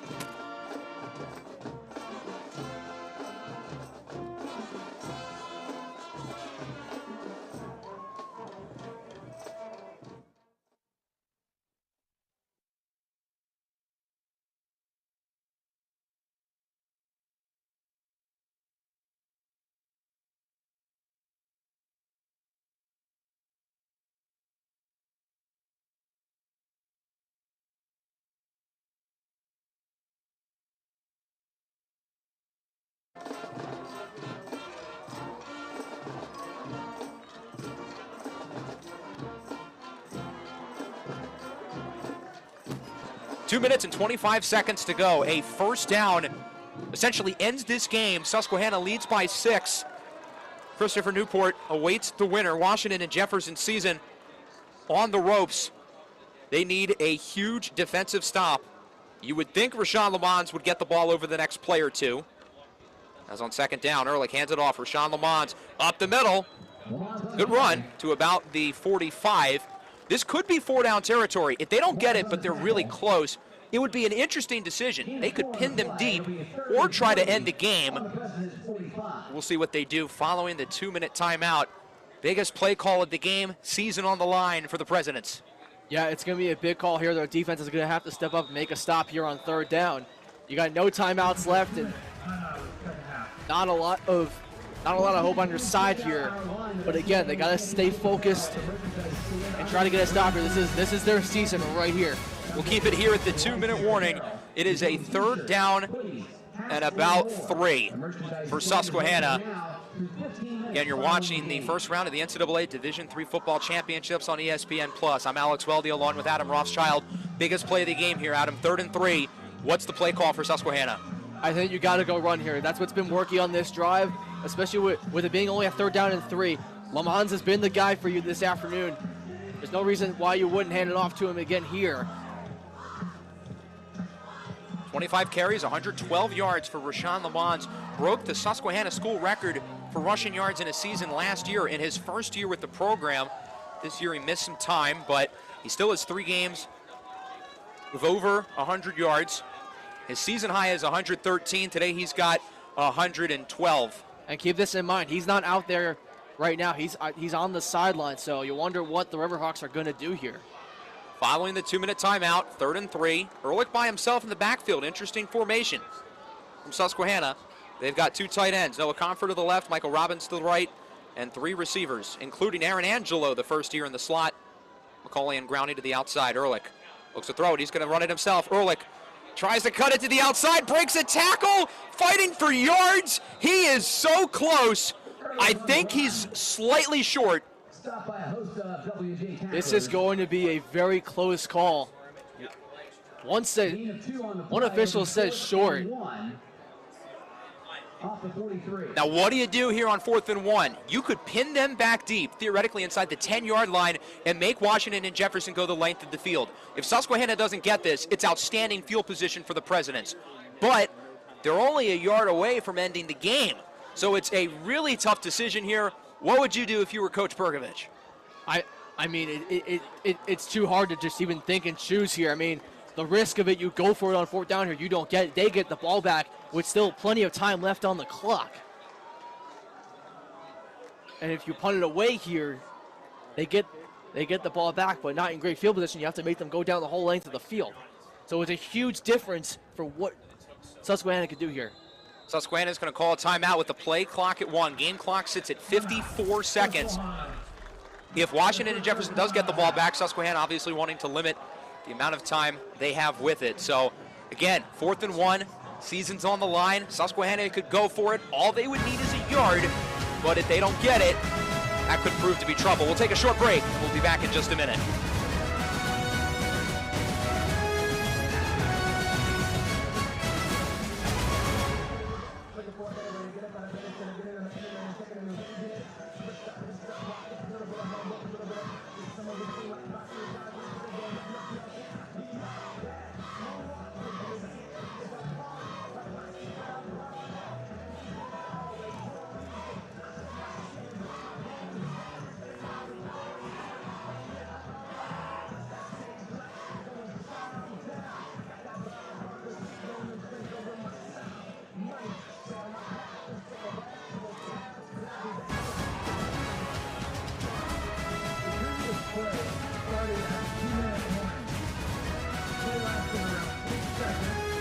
Game on the line, season on the line here in Selinsgrove. Susquehanna will keep the offense out on the field. A 4th and 1. The game clock will move up 20 seconds from 54 to 1:15. So if the Riverhawks don't get this, Washington and Jefferson has plenty of time inside the 40-yard line. Bold decision by Coach Perkovich to go for it, but he trusts his offense to win them the game. 4th down and about a foot or two. Ehrlich lines out as a receiver. Likely a direct snap for Rashawn Lamons. He gets it. Lamons up the middle. Lamons calls game. Rashawn Lamont, the superstar in the offense, wins it for Susquehanna. What a play drawn up by the Riverhawks. Josh Rope not even stabbing the ball. Rashawn Lamont, the guy who's been doing it all game long, finishes it off for Susquehanna. What a play call by the offense with Josh Ehrlich lined as a receiver. Who do you trust more than anyone? Probably the best player on the team. Rashawn Lamont wins it for Susquehanna, 121 rushing yards, a season high. Susquehanna will kneel out the clock, and they are headed to the second round to face Christopher Newport. Ehrlich takes a kneel. I think he'll have to take one more. What a win for Susquehanna. And they will rematch with a team they lost to back in week 4, Christopher Newport, looking for revenge. And it's only fitting that this is the scenario, and the Riverhawks are heading to the second round. What a performance this afternoon. Rashawn Lamont was everywhere today. Washington and Jefferson did what they could. They put out a great performance as well throughout this game. Got to give them credit for their performance. For Stahl on the offensive side was Sharp and Peduzzi as well. But the Riverhawks outnumber them.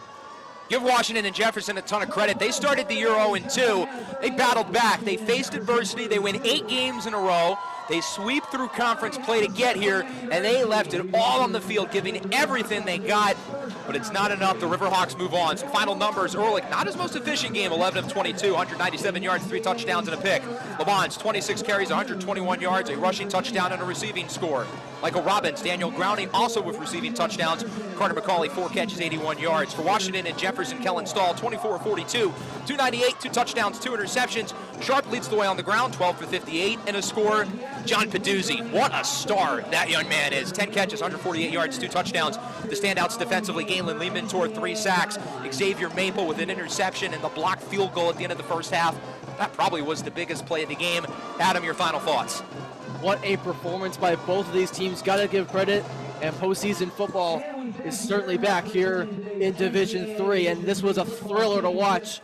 If you were tuning in here this afternoon, Susquehanna wins a thriller, and it took down to the final minute for them to pull it off as they head to Christopher Newport for a rematch. So that'll wrap this one up. Susquehanna defeats Washington and Jefferson 38-32. The winner will travel to Newport News, Virginia next Saturday for the second round of the 2025 Division III NCAA football playoffs on ESPN Plus against Christopher Newport University. Alongside my partner Adam Rothschild, I am Alex Weldy. We say so long.